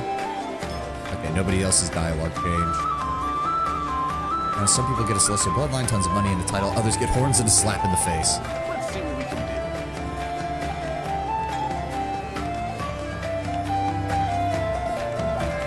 Alright, Darren. There's a feverish gleam to Darren's eyes, owing either to tipsiness or some overabundance of emotion. Hello there, Commander. I utterly loathe you for persuading me to ask Sela to dance. It was the most abominable experience of my life. I absolutely must do it again. Just let me catch my breath. Oh, how are you enjoying my party? Are you having a good time? I'm having the time of my life, Darren. Oh, at least someone is having fun. Fine, let's change the subject. I thought the unique ambiance of Heaven's Edge and the fact that we're on the very border of the world would make this celebration special.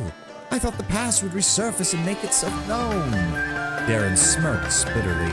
But it seems even ghosts don't wish to attend my parties anymore. What can we do to liven up the evening?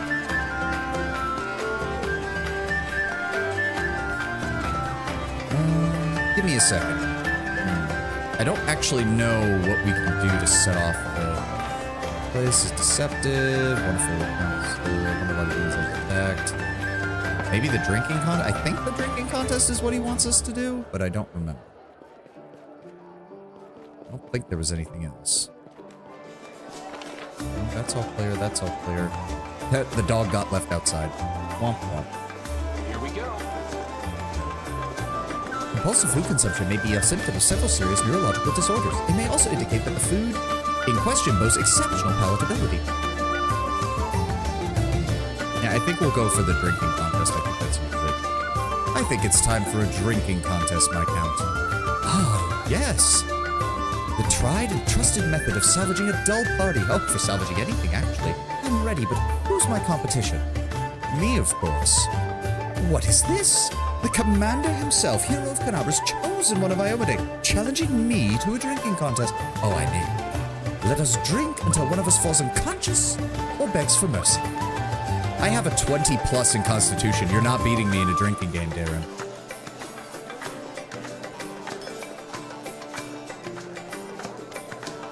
That was just a little warm-up. Ready for more? Let's continue, my count.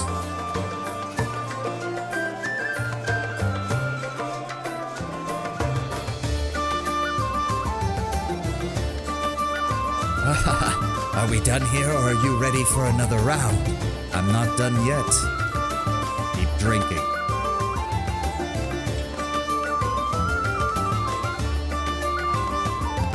Beam pulled away. Tractor beam go bird. My grandfather, or was it my great-grandmother, put this bottle in the family cellar. So why did it fail the scion of the illustrious Arndays in his time of need? Darren looks very unsteady on his feet. I don't feel very well. Everyone, back outside. I need some fresh air in my lungs. That did it. Here we are again, Commander. Leota looks grim but focused. Let's get one last look into the past. And my character is perfectly fine. That's what 20 plus Constitution will do for you. A ripple of laughter flows through the halls. It begins as a sweet, charming chuckle. Just notice you have a halo. Yeah, Asimars all get a halo. You can just turn it on. I would like to imagine that instead of the traditional, like, yellowish halo, it's more of a fiery halo because of my kineticist abilities, but, you know. That's just what I'm headcanoning. Turns into a rasping chuckle that makes Darren huddle even deeper into the corner of the room. Why are you running from me, my sweet prince? Come, let me touch you. Okay, yeah, we definitely need to check this demoness's hard drive. The booming voice of an old man dressed in the Iomedean robes of a priest shakes the walls of the hall. Get away from him, demon. You will let the boy go by the blade of the inheritor. You touch him only over my dead body. You are pathetic, old cleric. You are the guardian of this charming little prince. Or you guarded him in vain, because the disease is already circulating in his blood, and soon he will rot before your very eyes. You won't be able to help him. I could at least make sure his death is beautiful, clean, sweet. The demoness turns her eyeless face to Darren and licks her lips. Oh, okay, yeah, no, that... Bad touch! Bad touch! A coarse laugh escapes the young man's throat. We'll see about that. Leota turns towards you in astonishment, droplets of sweat glistening on his temples from the spell. Something is wrong, Commander. My spells are not working as expected. It's as if some kind of supernatural explosion occurred in this very spot 10 years ago. It's blending everything together, the magical auras, the emotions, the memories. I need to try and read it again. Is it dangerous? I cannot say for certain. It is unlikely, but the past is the past, and no one can travel through time save the uniquely powerful entities like the Aeons or the eldest of the First World. Even though the past of this place is horrible, it should pose no threat to us in present. And continue. Just give me a moment to focus. I must channel my visions and the feelings to you as accurately as possible. Darren, what is going on? What are you doing? Leota's muscular shoulders suddenly begin to shake. The vision he is channeling does not change, but you feel something enormous, chilling, silently infiltrating the reality around you. The presence of this nameless being becomes almost palpable. Some alien entity is talking to him. Hurry, you old cleric. You need to stop him right now. You don't want to see what happens when... Save me. Can you save me? The presence thickens and becomes more tangible. This entity is silent, but you feel the blood pulsing in your temples, with each beat bringing in a new image or a new notion. Help brings a feeling of relief and safety. Exchange makes the pulse stronger, more demanding. Gate and secret come immediately after. The images become heavier, almost visible. Secret. Keep the secret. Otherwise, death, death, death, death. The gruesome images whirl through your mind, filling it with pain and fear. And then it starts again. Help, exchange, secret, death. Nestrin reaches out with a shaking hand, suddenly looking more like a doddering old man instead of a mighty cleric of holy power. Teron, wait! The thing you are about to let loose is far worse than the demons! Darren's body is quivering now like a taut bowstring. His eyes dart from cleric to demoness, who is frantically casting protective spells about her. Demons. Saints. I'm fed up with all of you. Burn.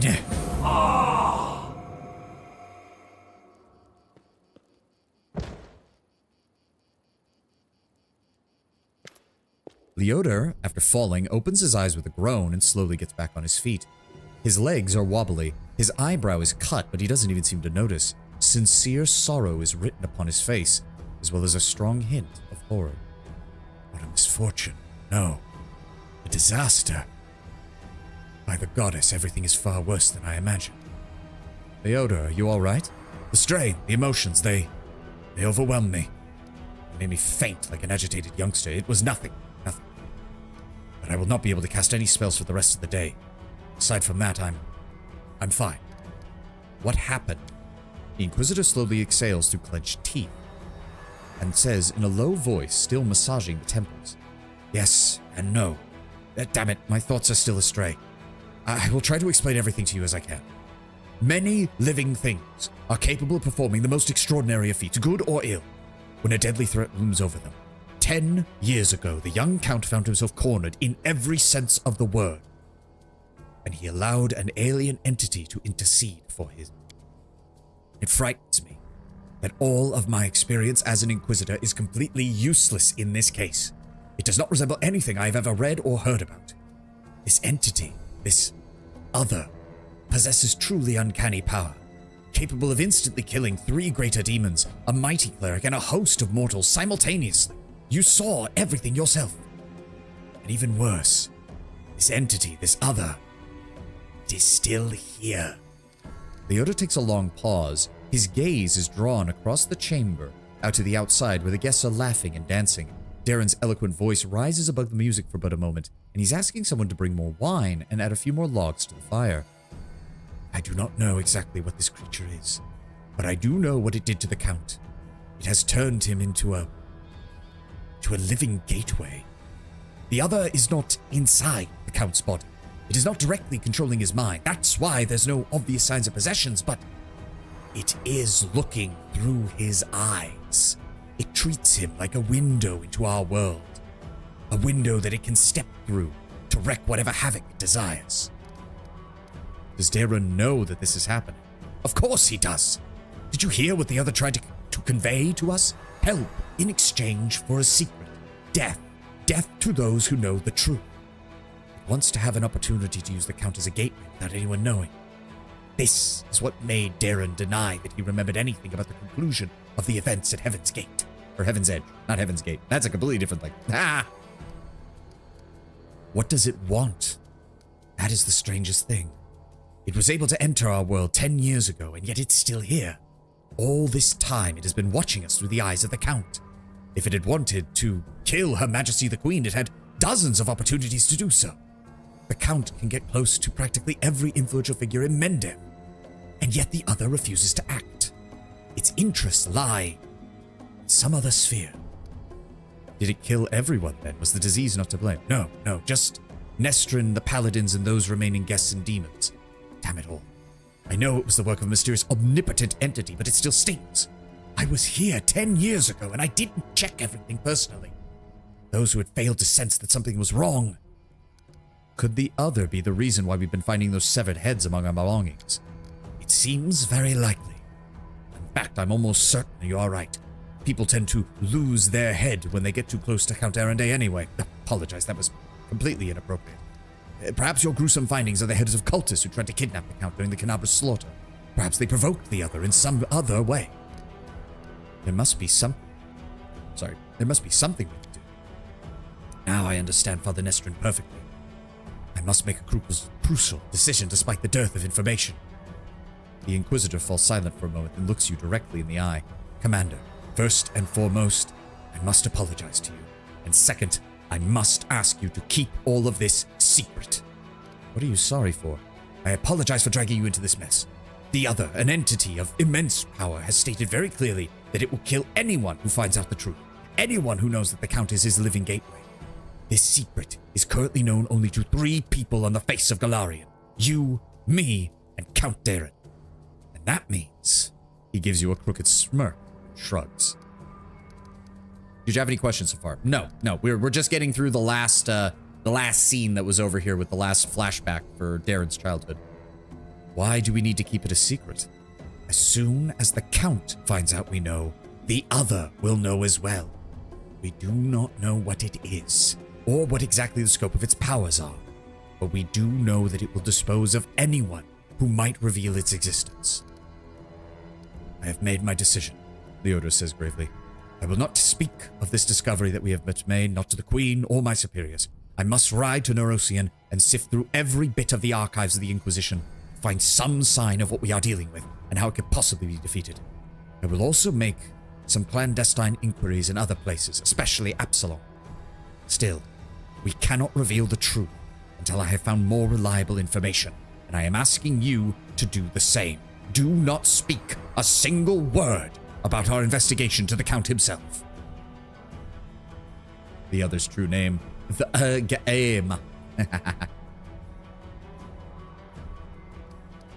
So you want me to lead a crusade while carrying a bomb that might explode at any moment? I'm afraid, Commander, that you won't be able to hide from the consequences when this bomb does explode. But it's up to you to decide. And what are you going to do with Darren himself? He was just a child when he let the other into our world. Right now, we have much more to be concerned about with the other specifically. When we find a way to rid of this entity, the Count will have to stand trial. Many things about this case are still unclear, including the extent of his guilt. Did he call upon the other by himself, or did he answer its call? Could he refuse its offer, or would that have led to his immediate death? Every detail is important. Every testimony requires proof. That is the difference between righteous justice and blind vengeance. I will keep the secret, Leota. Leota lets out a sigh of relief. I feel you have made the right choice. I will say this sort of thing is the proper MMO of Lily 2, if a bit brutish. She would also probably disguise herself as a guest to egg on people doing worse and worse things, but I guess this one was just having fun. She might have done that at the beginning to make sure that everything was set up, and then did her grand entrance just as the first person was dying. I recommend that you go back to the guests, spend the rest of the evening as you please. Anything else would raise suspicions. I must leave immediately, in search of the knowledge we need so desperately. Farewell, Commander. May the light of Iomade guide your path, and Leota Hawkblade will try to keep your path to triumph clear of any unwanted guests. I don't think anything spawns in when we're done here either. All these doors are still closed. I don't think anything else spawned. No? No? I can handle it. Oh. Alright. I think we're just about done then.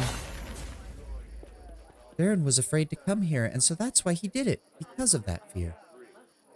I've eaten enough for 10 men, and still the festivals in our village were much more fun. We didn't have all these delicacies, but we celebrated with spirit.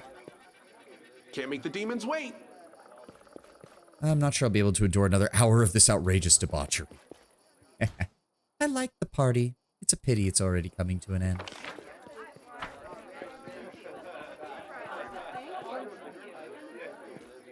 Oh, Reginald doesn't even want to talk to us. Are we leaving already? Yeah, no, I wouldn't mind staying for a little while. I like the celebration. Someday I will live like this too. I will have just as much food and money, or even more. I like that Wendoa can be very simple with her taste sometimes. Beautiful. Character created, humble human cavalier who will soon replace his horse for a griffin. Either Azada or Angel. If you're going for cavalier, you're probably better off going Angel because that's going to support your melee skills a lot better. That said, your being on a horse and having more mobility will help with the Azada's various buffing abilities. So not a bad choice either way. I don't know if my opinion matters at all, but you were the very best guess I could ever wish for. Okay, good. That's good. Because I do think that if you do choose the right options here, he does get a slightly better opinion of you for the rest of for parts of his story. So I think that means we got it, and I don't think we can do anything else. There's nothing else to acquire here. So, all right, done and dusted.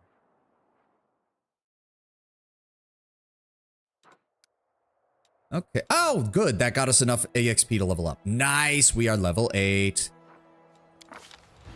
And we can go ahead and bump my con up to 5. Grab more skill points. What else do we have? Okay, so we have skill focus. We have Dreadful Carnage and Persuasive, which is good. What do we want to grab now? We could grab a familiar. The Viper would be the best choice because it gives us a +3 bonus on persuasion and a +2 bonus on perception. Fire's Fury is good.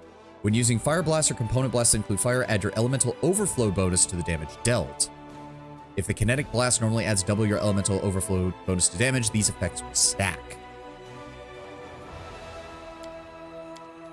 Or we could grab Skill Focus.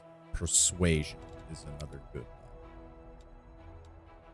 one. Unfortunately, we can't grab any of these because those are all the other elements. Let's go with more damage. Fire's Fury sounds good. We also got Infusion Specialization. Whenever a kineticist uses one or more infusions with a blast, they reduce the combined burn cost by 1. So we already got that first one, and now we reduce the burn cost by an additional 1 at 8th level, so that's good. And now also, yes, we now get 2 attacks. So now, technically speaking, if the enemy does move into melee range, we are better off using Kinetic Blade than trying to move away and throw stuff at them, because now we get 2 attacks. Wendoa. Let's go ahead and boost your dexterity a bit higher. Yes, please. More perception, more lore nature. Greater weapon focus, throwing axes. Yes, please. That gets her to +18. She gets 2 attacks at +18, 1 attack at +17, 1 attack at +13. Very nice. And that's when she's not hasted. And look at this. She barely has any equipment. We have so much room for improvement on her. We have so much room for improvement on her stats. In fact, go ahead and give her the Amulet of the Apothecary. Actually, whereas weapons, unarmed attacks, and natural attacks deal full damage to swarms regardless of... Yes, actually, give her one of the Swarmbane clasps that we have. Albrig, Griffin Heart Shifter. Let's go ahead and bump your strength up by 1. Perception, lore nature, mobility, athletics. All right. Okay, so it just improved his natural abilities. He didn't get anything. Really? He didn't get anything else from this level? Yeah, no, this is... Oh, right. This is... Right. I forget. Shifters do have a couple levels where they just don't get much of anything. He will get his bonus combat feat next turn to go with his Griffin aspect, but we're not quite close. Yeah, he doesn't get the major bonus to the Griffin aspect again until level 10.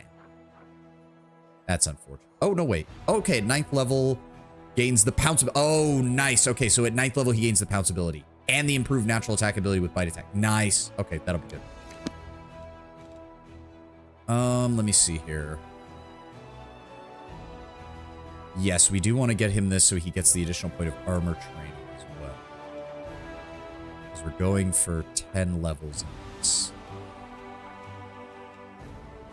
Yeah, let's just keep taking the... Oh, hold on. What would second level Hell Knight get him? It would get him an armor training point as well, but nothing else. So yeah, I think we're better off still going 10 Armigear, 10 Hell Knight. Just doing it in that order.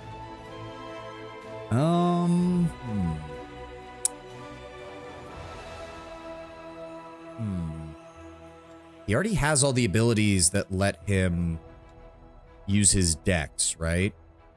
Yes. Oh, on attack rolls, right? Fighter's finesse. There we go. Yes. He's the benefit of weapon finesse, improved to weapon fighting. Wait, does he not? Does he not have... Does he not get his... Well, if we are going to take him down that path, we are going to want to upgrade his charisma. So I think his dex is okay for now. We'll do his 8th and his 12th level for charisma, and then his 16th and 20th level will go back to dex. That sounds good. There we go. Oh, and he automatically gets greater 2 weapon fighting and armor training 2. Nice. Which I believe... Yes, so his AC went up even higher because he has armor training on top of an adamantine full plate plus 2. Camellia, let's get you... none of these are really good for you, and you're already kind of where you need to be for wisdom because she should not be casting spells at people. She needs to be casting spells on herself to improve her combat. Let's just go ahead and give her more dex. Trickery, mobility, thank you. And, ooh, okay.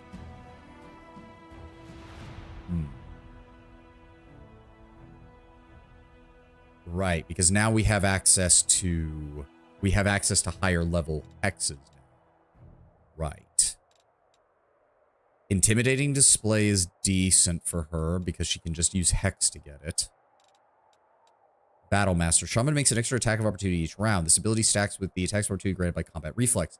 At 8th level, the Shaman gains the weapon specialization feat in the weapon of her choice as a bonus feat, and gains greater weapon specialization for the same weapon chosen for weapon specialization. This is probably the best choice to get her actual stuff on the front line, which means she needs to grab Rapier. There we go. She also gets Enemy's Bane. As a swift action, the Shaman imbues a single weapon with the Bane weapon special ability. Choosing the type of creature affected each time she does. The effect lasts for 1 minute. If the weapon already has the Bane damage special ability, the additional damage dealt by the Bane increases to 4d6. She can use this equal to 3 plus her charisma modifier. Oh, I should probably put another point in her charisma at some point, because that's part of the problem. All of her spellcasting goes off of wisdom, but a lot of her spirit hunter abilities go off of charisma, which is annoying.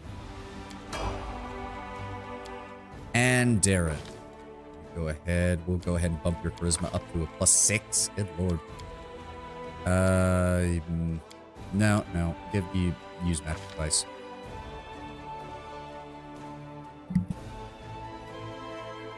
All right, what have we got here? Holy Smite, that's not going to help. Protection from energy. He only gets 1 spell right now for level 4. Symbol of Revelation. This rune is only activated by invisible creatures. Creatures affected by an illusion effect. Creatures with shapeshifter subtype or creatures that have magically changed their shape. Creatures that are under the effect of Fairy Fire spell. The effect lasts for 10 minutes per caster level. The symbol does not otherwise reveal their true form. Once triggered, a symbol of Revelation remains active for 10 minutes per caster level. Interesting. Camellia's spells are better for buffs and healing than offense. Oh, yeah, no. She's meant to be a spellcaster frontliner. That's really what she's meant to be. And the Shaman can do that really well. Having access to 9th level spells while also being capable of going into melee is very good. It's just that her problem is that she's very multi-attribute dependent. She needs dexterity for all of her melee stuff and to keep her alive with AC. She needs at least a couple points in Constitution so that she's not just squishy as hell. Then she also needs high wisdom so that she can take full advantage of her spells, because she will need enough wisdom to cast up to 9th level spells, otherwise she doesn't get advantage of that. But she also needs charisma because most of her spirit hunter abilities all scale off of charisma. Alright, well, we only get one spell for him right now. When you cast this spell on a melee weapon in your primary hand, you imbue it with a powerful holy energy, granting your primary weapon the Bane weapon quality against evil outsiders. Furthermore, whenever you score a successful critical hit on an outsider with evil subtype, you not only deal normal critical damage, but can also nauseate. This sounds like a good idea because we can use that on anyone in our party who's a meleeer, and like Regil and Olbrig. Hey! WW1990WW is now aboard. Thanks, 90. You'll forgive me if I shorten your name, because I'm not sure how else to shorten it. Thank you. Thank you for the follow, man. Thank you for hanging out. Yeah, we'll go with Crusader's Edge. He gets the better healing spells as well. The dog has also leveled up. Let's go ahead and get him handled. We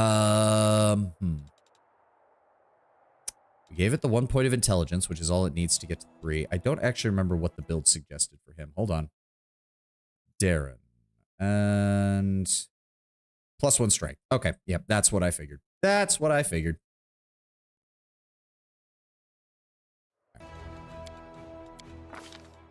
More athletics, more perception.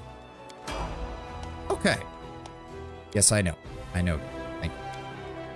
Okay, so what the hell? Well, we are already...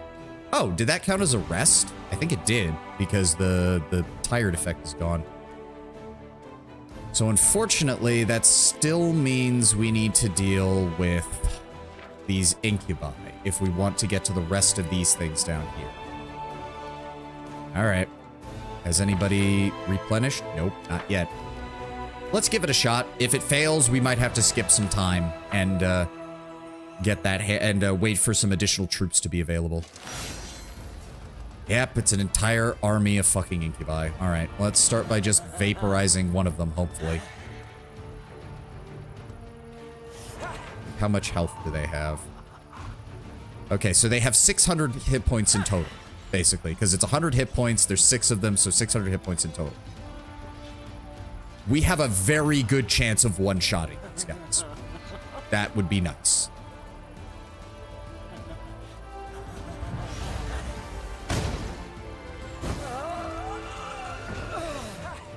Okay, that's one down.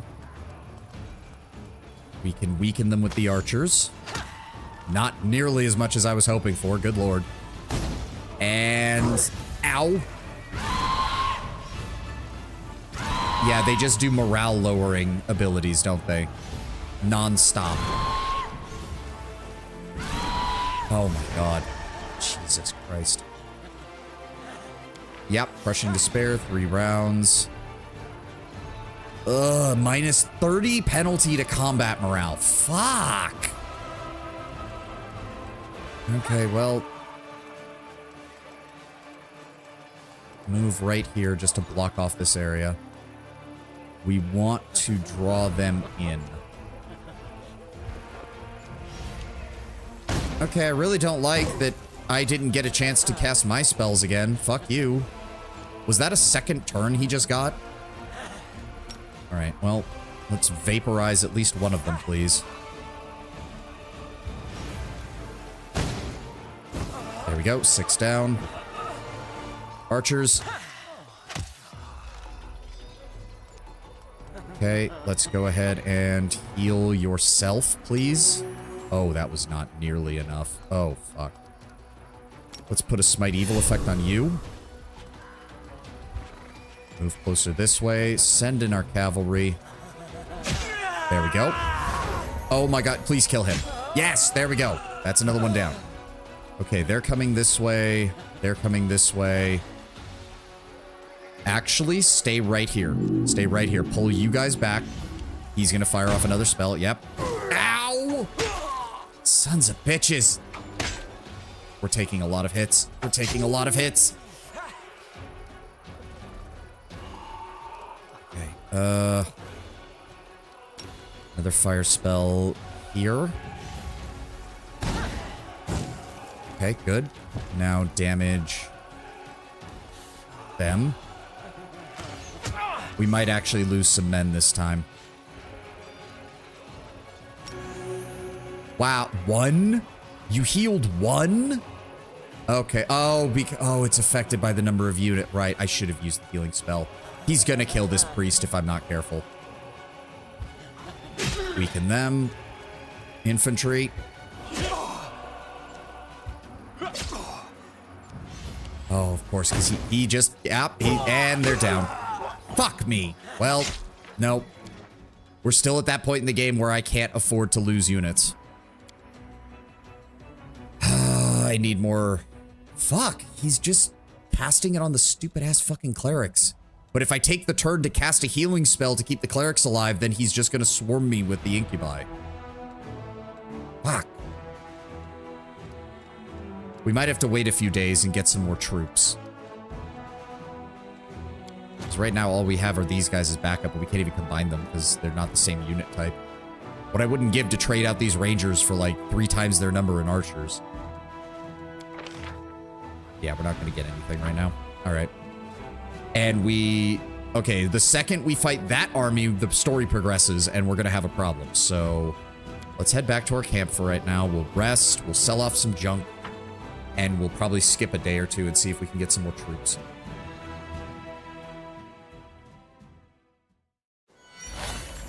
Beautiful. Oh, no, not you. I always sell stuff to the blacksmith so that we don't lose track of all this shit. Bulk selling. Sell that. Nope, don't sell that. Don't sell those. Don't sell any of that. Don't sell any of that. There we go. Perfect. That still made about 2,400 gold just by looting Darren's estate. Let's see what we can do. Works for me.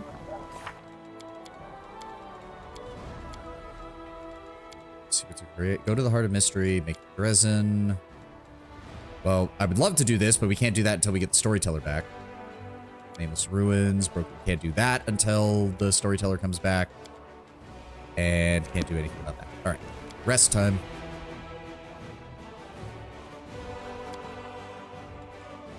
Let's go with the Moss Pottage again. I'm curious, Wendoag, about how you treat your lovers. I should not be surprised to learn that you bite off their heads after the deed is done. I don't. Do you? Ooh. Again, I love the fact that Wendua sees through so many people's bullshit. Like, she always comes to it from the weirdest angles, but she absolutely is very good at calling people out on their bullshit. I do like it. I don't want to waste time leveling people up right now.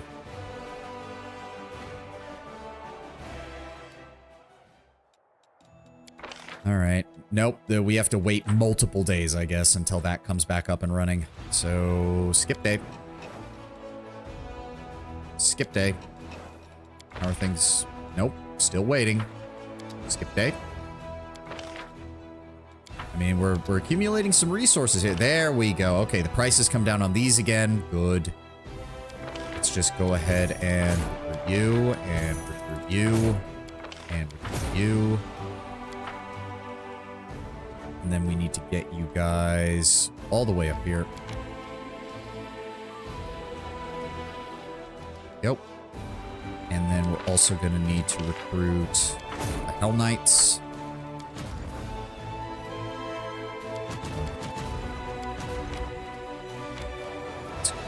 And grab you. It's 40 more infantrymen for the front line, 26 more archers, 19 more clerics. Is that going to be enough to take them on? That's the question. And 13 more Hell Knights. His energy's fully responded. But the problem isn't the energy. The problem is the fact that I can only cast one spell per turn. And he's dealing almost as much damage to me with his Scorching Ray as I'm dealing to him. And those fucking incubi can just utterly wreck my shit. Alright, well, we have to wait one more day because we don't have... Alright. Oh, no, not load. Save. So Crusader decided to use my money for debauchery to fund his endeavor. I'm not sure I should be amused or annoyed. I mean, he did say to just wander around his estate, do whatever we want. I mean, that sounds to me like finders keepers, losers weepers. All right, let's try fighting the incubi again now that we've got a couple more units.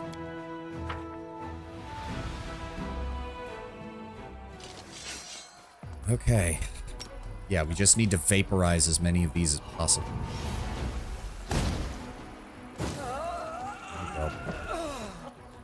Okay, that's slightly better. There's a very low chance if we roll exceptionally well that we can one-shot one of these stacks, but it's still unlikely. Yeah, that's what I thought. Please don't target the clerics. They're gonna keep targeting the clerics.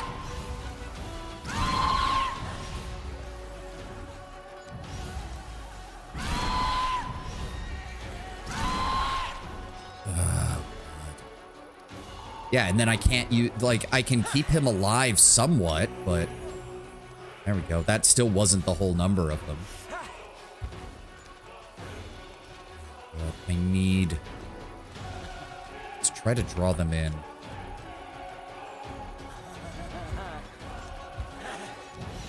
Yeah, see, and then he gets to go first this time, which means he immediately deals more damage.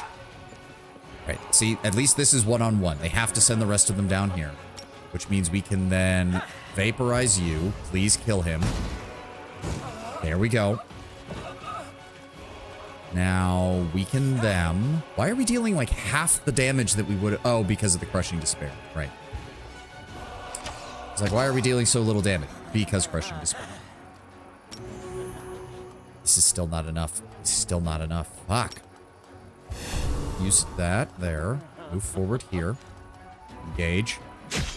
Oh, that was so close. Finish him off. Good. Activate shield wall. And stay right there. He's gonna fire again at my clerics. Oh, good. That's perfect. That's actually perfect. They've split up. Perfect. I think we can do this without... Okay, so what I want to do is heal you. There we go. That frees up our infirmary. Next, I want you to weaken them. That was nowhere near what I needed. The clerics can come down here and assist. Take care of them. Perfect. Send our infantry. That was good. That was good. Yep, he's gonna fire off again. That's fine. You sons of bitches. Alright. Heal. Get our clerics back up. Have our archers weaken them. Good.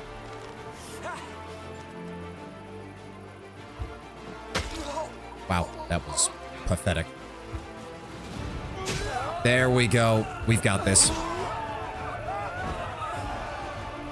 Minimal casualties. No problem, and we wiped them out.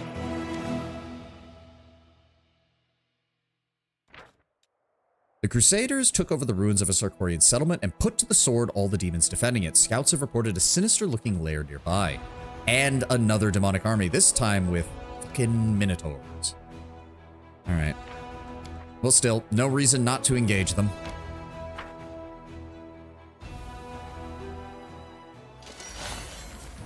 Okay, target the minotaurs. Target the minotaurs. Target the minotaurs. Target the minotaurs. Target the minotaurs. There we go. Minotaur's dead. That makes things a hell of a lot easier. Cultist next. Let's go ahead and put that with you. Move up. No reason to waste time. Let's just let them come to us. Yep, go ahead. Waste your turn. That's fine by me. Target the cultists again. I do not want them getting that big AoE of theirs off while they still have numbers. And then fire on... Down he goes. Hell Knights, engage. Infantry, engage. Move up. Archers, take out the cultists. Yep. Nope, they're already too weak. I don't think we... Yeah, our clerics can't even really do anything right now. Infantry, move forward.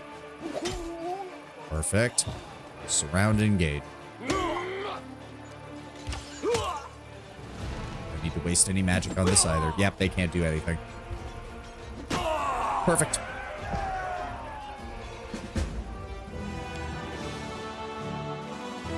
I think that means we should be able to handle the larger Minotaur army, because if we can one-shot the Minotaurs with spells and arrows, we'll be good. Keeper's Canyon used to be an important relay point for the river traffic between Dresden and Canabris. Now this small but once thriving port lies in ruins, but its sturdy harbor may still come in handy when supply ships from Mendev arrive. Nice. So we got two. We got one force with a bunch of Minotaurs. Gets us an unholy symbol of Rovagug. And Raiders, light cavalry. Oh, right, light cavalry. So that's the enemy's, like, raiding force. Let's try to go after them first. Don't let them escape. Yeah, they get to go first. That's what I fucking thought. Alright. So the Raiders are fairly weak. Let's focus on vaporizing cavalry. Good. Now let's... Ooh, we can do very little damage to those Raiders. Let's weaken the light cavalry then. Oh, they're coming in fast. Okay. Smite evil on you. Then fall back. Let's have our cavalry reposition here. Some damage. Yes, hold on. Take them out. Pull you... Put you in defensive mode and pull back here. There we go. They can't flank us now. Perfect. Hit those raiders. Okay, we are still taking some damage, but that's fine. Heal others, get our footmen back up. And send in the Hell Knights. Oh, perfect. Down you go. Okay, now we hit the raiders with a fire spell. And now we engage. There we go. Ow. Dick.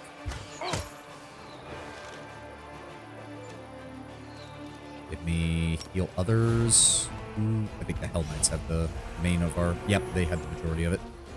Engage. Yep, they tried to get around us, but it didn't work. Alright, we can turn off this to deal a little bit more damage. Yeah, he's going to be focusing on the Hell Knights regardless. Take him down. Get one dude left. Alright, may as well heal. I got the healing spells, may as well use them.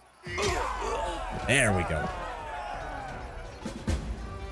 I mean, to be fair, like, what is this? 54, 75? Yeah, so 75 cavalry charging down on you. That's pretty impressive, but yeah, we vaporized them all. All the rapacious mercenaries on their high-mettled horses turned out to be foreigners from an unknown distant land. Among the trophies in the bag of their shrieking leader, the soldiers found an unusual ring. Gains a +4 morale saving bonus against nausea, disease, and sicken effects, which is nice. Alright, now we can take care of these Minotaurs, I think.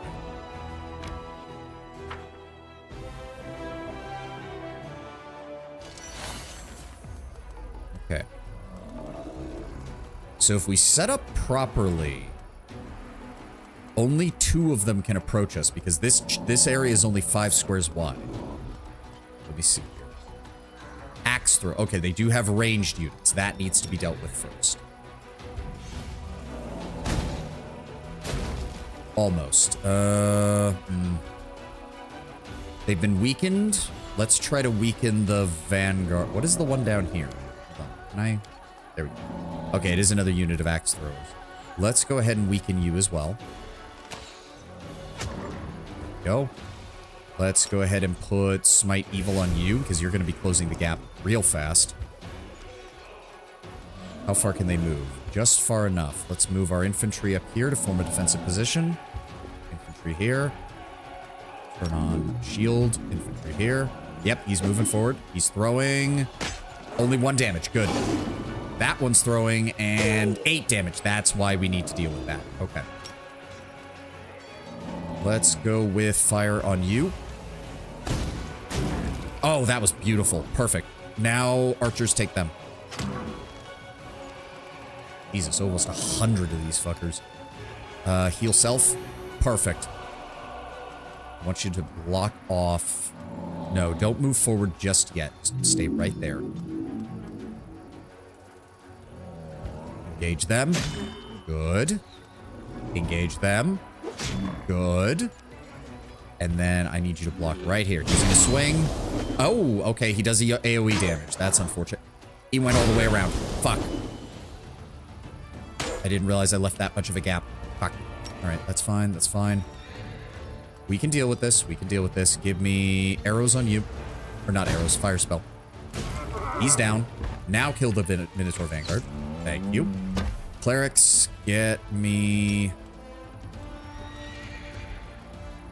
I think the Hell Knight is still taking up more room than the others is the problem. Let's get the archers back up. That's better. All right, Hell Knights. Good. Infantry. Perfect. He's going to throw at the clerics. No, he threw at the shield bearers. Nice. That makes things easier. 100 Minotaurs were just slaughtered. Or, well, 96, but close enough. We can tell the official report to be 100. No one's going to know the difference between 96 and 100 when there's this many dead Minotaurs. The Lord of Minotaurs had the unholy symbol of Rovagug the Destroyer around his neck. The Crusaders decided to hand the piece of the Dark Relic over to the commander. The unholy symbol of Rovagug the Destroyer became infamous among the people of Eastern Sarkoris in the wake of the crimes of humpbacked Zerga, a bloodthirsty priest. Zerga was born with a body so twisted and broken that the infant's very survival seemed miraculous. The diseases and curses afflicting the wretched creature were so strong that no amount of healing magic could undo them. Zerga grew up to become a violent, rancorous man who despised love, friendship, and anything pure and kind. He turned all the hatred he had amassed over the years against the world that had humiliated him and dedicated himself fully to the bloody ways of Gorum. Even his fellow priests considered Zerga to be irredeemably broken and evil, which in turn made him abandon them eventually and turn to Rovagug instead. Dreaming of total annihilation, the triumphant revenge for his suffering, Zerga gathered his own band of rascals driven together out of fear to commit brutal robberies and murder. The government of Sarkoris sent their militia squads eastward to bring Zerga and his cohorts to justice, but the disaster struck when the world went open and their quest was curtailed. The humpback was among the few madmen who were not afraid of the demonic incursion. He even managed to turn the situation to his advantage by cowing some demon worshippers into submission. Zerga made them forget their former masters by demonstrating his unrivaled malevolent strength and pursued his own unholy crusade. Even his own allies were not safe from his wrath, and eventually this became his undoing. Humpback Zerga was killed in his sleep by a group of treacherous followers, and legend has it that though they cut his throat precisely at midnight, the sinister brood of a priest continued to spit out profanities and curses until the first light of day. We also picked up an Orc Double Axe +2. Alright. Nobody uses an Orc Double Axe, so it's just going to get sold, but hey, you know, money is money. There we go. Now we have... all units in the army have +15 bonus to combat morale per level of this speed. -15 penalty combat to enemy morale. Infirmary size rises by 5% per level of this feat, and the general gains 10% more experience points and additional feat at level 20. This sounds useful, quite frankly, just to get our level up as fast as possible. I wonder if we have the capability to take on those giants now. We can try. Why not? Let's try it. Because I think that's the last enemy we need to clear before we can start on that.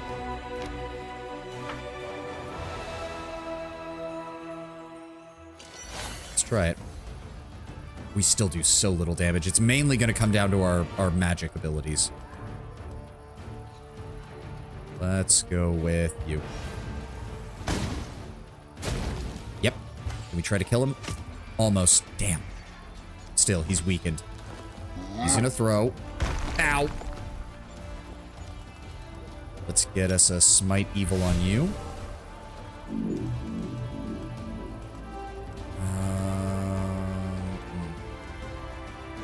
So he's blocking the way, and he can't move very far, so in actuality, there's kind of no reason to move forward from here. Pull back by 1. Yep, our turn again. Give me fire. Let's go ahead and do that on you. Cool, pardon me. There we go, much weaker. And now shoot him. Down he goes. He's gonna throw and do way less damage this time. Yep. Ow! Okay, that filled up our entire infirmary. Fuck me. Ow. Get those guys back up.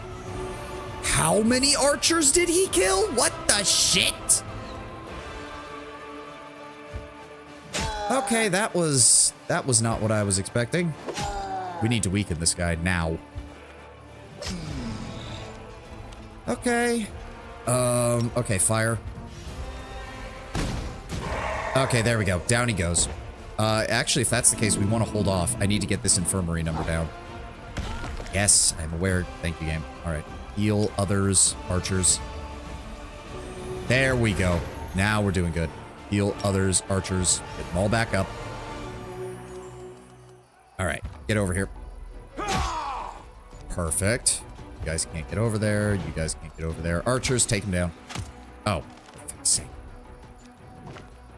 He gets to get one more rock off. Ow. Alright, we can't do anything. Hell Knights.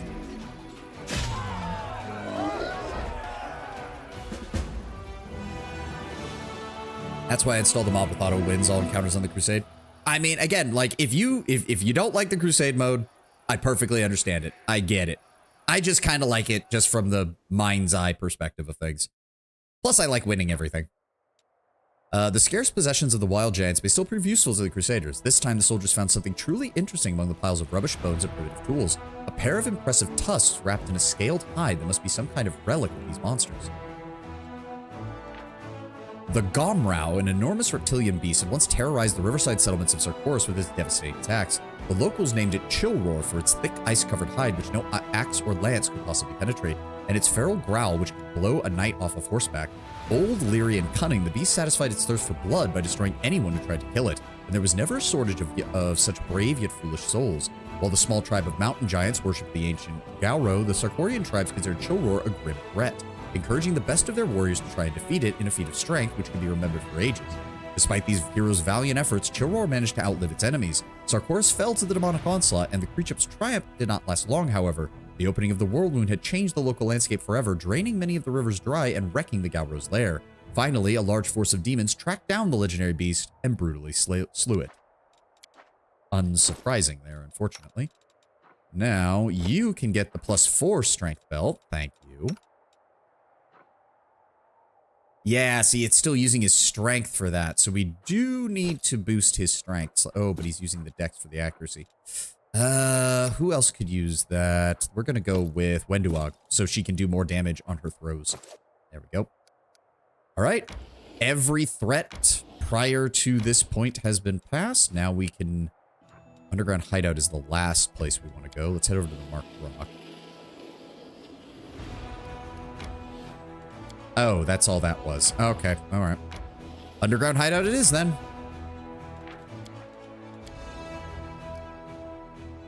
Which... Oh. I have not... Do I have somebody who has sea invisibility in this party? I don't, do I? Shit. Wait, does she seriously not have sea invisibility? Really? No, she doesn't. Wow. Okay, that's... Huh. Hold on. Back to camp. I swear I have like 3 people who know that. Oh, and we got tired, so we have to go in and rest anyways. Fuck you, game.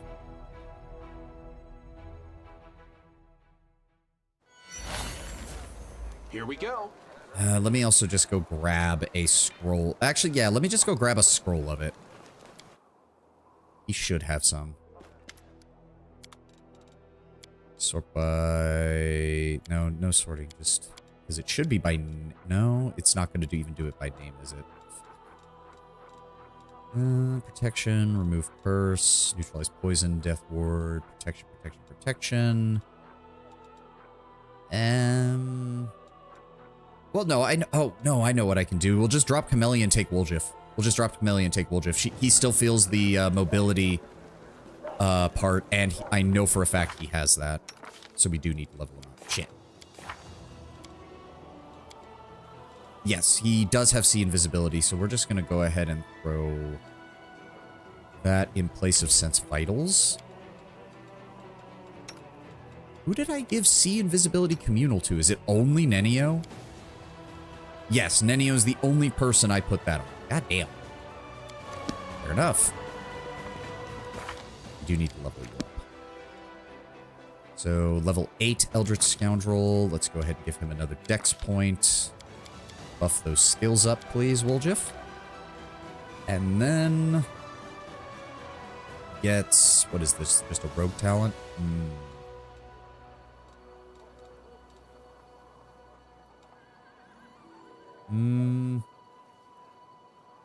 She cannot be caught flat-footed, nor does they lose their dexterity bonus to AC if the attacker is invisible. They still lose their dexterity bonus if they are immobilized.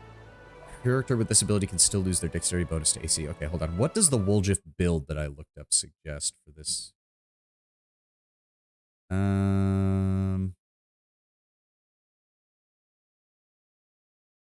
Oh, they change up things there that I don't want to do. So, would that fall under combat trick? I think so. But I don't think it's unlockable. No, it is. Improved 2 weapon fighting. There we go. That's what I want. That's what I want. And then as for his level 3 spells, I don't suppose... See Invisibility Communal. Perfect. And then after that, we can get him stuff like Blink and some of the other ones that are more protective. Yes. Perfect. Perfect. Perfect. Oh, he gets 2. Perfect. Never mind. Hold on. Fireball, explosive runes. You trace mystical runes upon a target point. The runes immediately detonate, dealing 66 points of force damage. Oh, that's actually really nice. Force damage is very rarely countered. 50% mischance in the blind fight feat does not help opponents. If the attack is capable of striking ethereal creatures, the mischance is only 20%. Any individual target spell has a 50% chance to fail, unless your attacker can target invisible ethereal creatures. If the attacker can see invisible creatures, the mischance is only 20%. So it's a slightly worse displacement. But you can stack this with displacement from the sound of it. Battering Blast, Beast Shape, Dispel Magic. Heroism, Hold Person. Greater Magic Weapon. Protection from Arrows, Communal. Protection from Energy, Rage. Spike Pit, Stinking Cloud, Vampiric Touch. Vengeful Comets. Conjure a number of miniature comets of ice up to 1 per 4 caster levels, granting you circumstance bonus equal to the number of comets on all saving throws against fire effects. Once per round, when you are affected by a spell cast by an enemy, you fire one of the comets in retaliation. This is a ranged touch attack that deals 1d6 points of bludgeoning damage and 3d6 points of cold damage, plus 1 point of cold damage for each caster levels. If the spell you retaliate against has the fire descriptor, you fire an additional comet. Hey! Hey, welcome, Jen. Welcome. I'm doing great. I'm doing great. We're making progress through Wrath of the Righteous. I'm having a good time, and honestly, got nothing to complain about right now, aside from my horrible sleep schedule, but hey, that's on me. Yeah, let's go with Protection of Arrows Communal. He's got improved and greater 2 weapon fighting. Good. That's what I want to see. And then I need to see your spellbook, Woljif. There we go. Get me that See Invisibility Communal. We don't need the individual one now then. Let's go with Sense Vitals there. And grab a second mirror image. And then as for this one,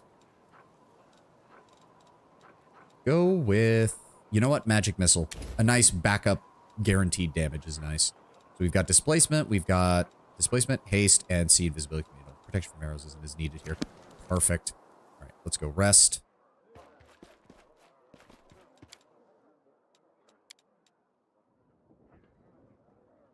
War on the surface is not like skirmishes among the tribes, but I will achieve perfection in this arena as well.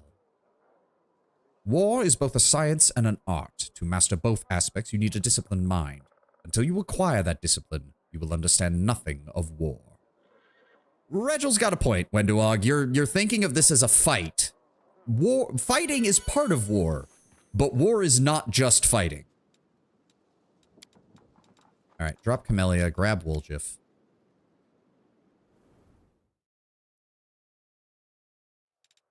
There we go. Now make our way back to the inconspicuous hideout. Perfect.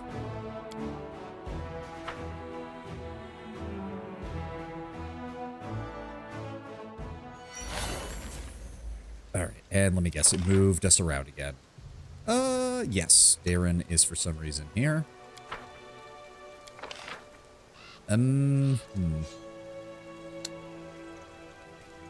No, because he's not as... Well, actually, with mirror image and armor, he's not bad as a I can frontline. handle it. At least for this level. I'm here. Where else would I be? Darren, just go ahead and shield yourself. Armor yourself. We need to get you more long-lasting spells so that I don't have to worry about this stuff disappearing in the middle of fighting. Go ahead and give me See Invisibility Communal, because that's going to last like 8 minutes. And then go ahead and throw Mirror Image on yourself. Thank you. Decide already. If I ever see Sarkoris Green again. Alright. Ulbrig, go ahead and transform. Thank you. I'll prove I am the best. Daron, go ahead and give us a bless real fast. Thank you. Can't Alright. make the demons wait. We should be good to head out now. Masterwork Dagger. An L. Ulbrig. Thank you. Skip the animal. Beautiful. Wow, he actually got a clean decapitation on a single hit. I was expecting the body to explode, I'll be honest. I'll tear your throat Wow, out. missed. Go, another 18 experience points. Not going to say no to that, especially because we got a long way to go to get to level 9. Let's see what we can do. It is kind of hilarious that we're already, like, it just, Wrath of the Righteous does feel like you go through your levels quite quickly. Here we go. But I suppose that's to be expected, because the mythic powers are really where it's at. Alright. All right. Bodies covered in terrible wounds. It's clear that they were left not by an animal's teeth, but by a skillful torturer's hand. I can handle it. Alright. There's definitely demons down here, then. I vaguely remember this area, and I'm pretty sure Might there's be like a big trap. ambush Might be inside treasure. the cave, which is why Lord Brown Bear both Pretty suggested good, I not come aren't here I? initially, and why I have prepared demons all of our wait. buffs beforehand. Oh, wait, what? Missed the... Oh, there we go. Hey, another magical essence. Good. Kind of good. I wanted to start editing my solo run, but I don't have enough energy for that, plus it's getting late. Yeah, and I don't even do editing, and I'm still... Why are you up there? Hold on. I'll have my guy run back up there and talk to them. Didn't even realize you were over here. Why are you here? This doesn't even have anything to do with any of side quests. The absence of an answer is an answer too. Yeah, well, Let's see what we can do. you guys are annoying. That's all I've got for that. Alright, yes. Whole upper area is clear. Let's just get inside. We have See Invisibility, so hopefully any ambush gets handled. I don't even remember what's in here. I just remember... Ah, there we go. Incubi. Incubi. Fuck. Okay. Ugh, the waiting's never fun. Shit. Okay. How do we want to do this? How do we want to do this?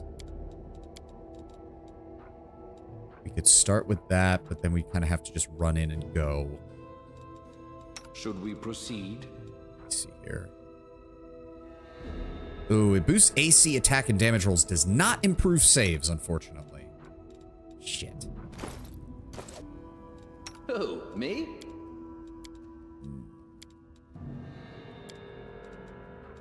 You're about to learn about one of the scariest low-tier demons. Yeah, Incubi.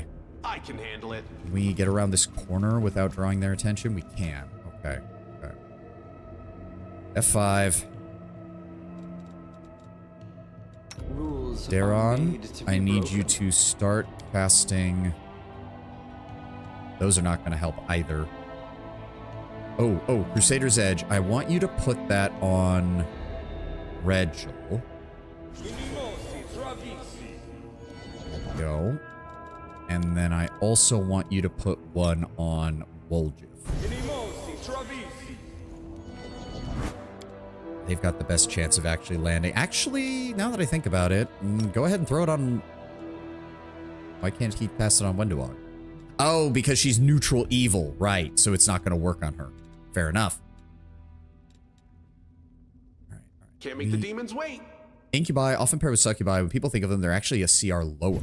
Interesting. Okay, good. F5. We'll win this, one way or the Give other. me a... So I should be able to... Hold on. Turn these off. That's the blue flame one. If I can get an empowered, full send, maximized, enhanced rage, we might be able to one-shot this guy. Just don't fuck up on the spell resistance. You'll make a fine trophy. Okay, good. 57 damage. Nice. He is almost already dead. Cover me, all right? Shank. Okay, there's going to be more of them. Daron, I want you to move forward and immediately cast... Where is it? Unbreakable Heart. Center it on Regil.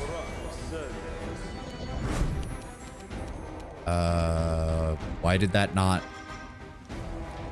Oh, I thought that was an AoE. Oh, I'm an idiot. Okay, well, this is going to be a problem. Windowog, move forward. Not... Okay, send the dog in. There we go. Oh, despite having wings, they can be knocked over. Sucks to be you. Retreat is not an option. What did he say? When I lay my hands on you, death will seem a relief. Ugh. Okay. Whereas succubi are formed from the souls of people who would foment lust in other people, incubi are formed from the souls of sinners who indulged in violent lust. To this end, most incubi are sadists who revel in causing physical pain. So it's let's be honest, it's mostly rapists. Let's be honest, it's probably the souls of mostly rapists.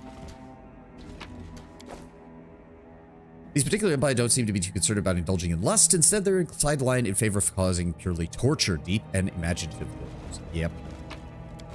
Okay, there's definitely more of them. My tail is twitching. Guarantee Must be a there's more. sign. Woljif, This is my kind of work. can we... Do we see any... I don't like how narrow this path is. I really don't. Might be trap. Okay. Might be trap. Can Can see we that. retreat already? Oh, no. It's Will of the Wisps. Okay, they're wasting their turn moving. That's doable. That's doable. Shit. Woljif? Fuck. Oh, hold on. Hold on. Flatfoot. Invisible, but we see invisibility. That's fine. No problems there. Woljif, give me haste. Drop it on the whole party now. Ulbrig, I'd really appreciate it if you could hit them. There we go. Yep. Not as strong as... Yeah, nowhere near as strong as they were in the fucking... Regil, I want you down here. There's another one. Is he going to be coming this way? He is. Huh. Out of my sight. I thought this whole... Oh, there's more of them. Yep, there he is. There he is. All right, switch this down to here. Go with the regular blast. Let's just go with empowered and fire. Oh, we need to use the extended range. There we go. Go after the weakened one. And, oh, immune. He's immune to Kineticist Blast. That's great. And the dog cannot find a path to the target. Oh, that's not good. Get him out of the way. He's too big then. Windowog. Windowog? Why can't you move here? Now attack. There we go. Damn it. She was really close to actually killing him. Zap you. Why not both? There we go. Thank you, Wolf. Huh. I could have sworn this place was more difficult before. I could have sworn this place was more difficult before. I distinctly remember having problems with this place the first time I came here. This is my kind of work. Okay, some basic gear. make the demons wait. Not actually seeing anything, much of anything here. Wait, is there more to this place? Am I just... Oh, hi. What's up, man? I'm just gonna charge you, okay? Darren. I will see to your demise. Zap. Regil. Kneel before me. Smack. I'd really appreciate it if you could trip him. Oh, and then he dies to the attacks of opportunity. Oh, there's more of them. Oh, there's more of them, aren't there? And we can't see them. Fuck. Yep, there he is. Oh, wait, what? Shivial the Pain Connoisseur. Where is he? Oh, dear. Okay, well, move up. Turn this off. Turn this off. Let's just go with a... You know what? I can afford to use 2 of my burn right now. Let's try to hit him. And we missed by rolling a critical 1. Thanks, game. No match for me. And Wendewog missed 2 of her 5 shots. Okay, there's another incubi. That's fine. Let's go for you. Perfect. He's down. Daron.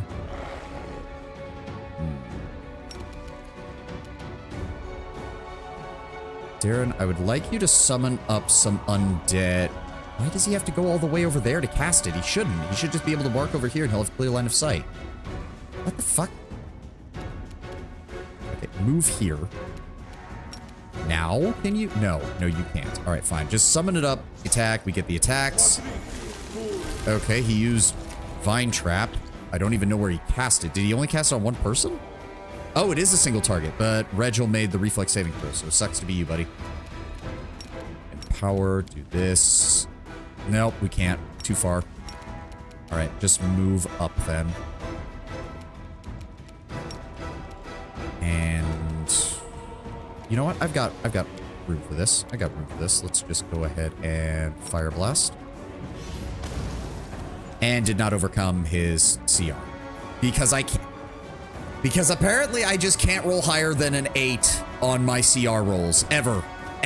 It's never happening. Jesus Christ. The only time it happens is when an enemy has abysmally low CR and it wouldn't matter anyways. Thank you. Darren, try to move close enough to zap him. Thank you. Yep, get our skeletal boys down there to draw fire.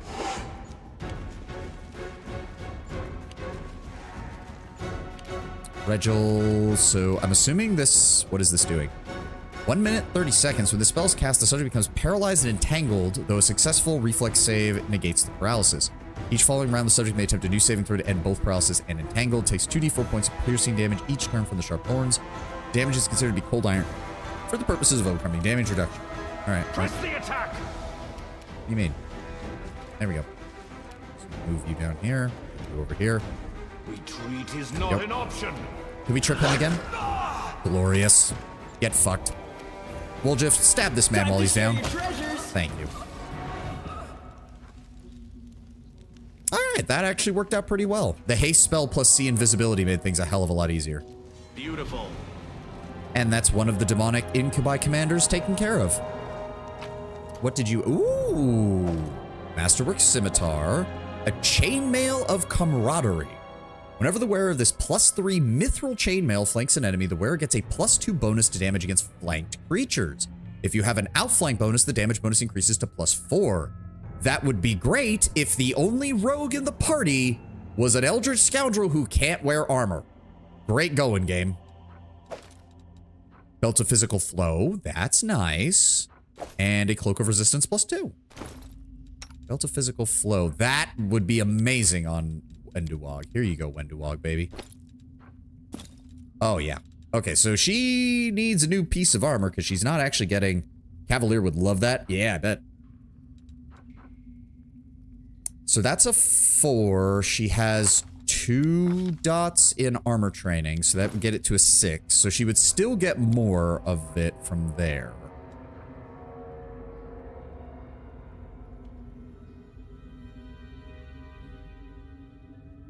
Oh, wait. +3 mithril chamber flanks any enemy. The wearer gets a +2 bonus to damage against flanker. Oh, it's affecting from the flank bonus, not sneak attack. Oh, so it still works for her. It should still work for her, I think. He doesn't want that. It is still chainmail, so it couldn't work for Olberg even if I wanted it to. What else did we... We did get a Belt of Giant Strength.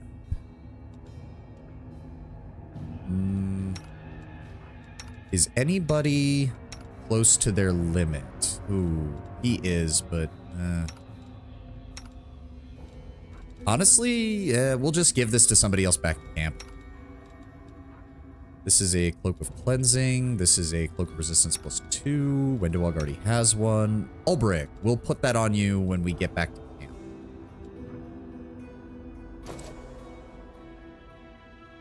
Now that we've got this place cleared out.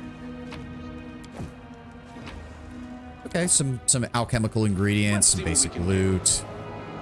Can we try to get this skill check? This person's murderers were masters of torture. Judging by the wounds, they tortured him for weeks before he died. Yep. Drukari levels of shit from these incubi. Yep, and just some basic gear. We've taken everything else from them. All right. Oh. Oh. Righteous Crusader's Ring. If this wearer has the ring has a smite evil class ability, this ring grants them 1 additional use of it per day. Nice. All right, that'll go on Sela as soon as we get back to camp. I can handle it. That means the poor bastard they had strapped to that table was a paladin. No wonder he was able to last so long. I imagine incubi quite enjoyed having the opportunity to torture those.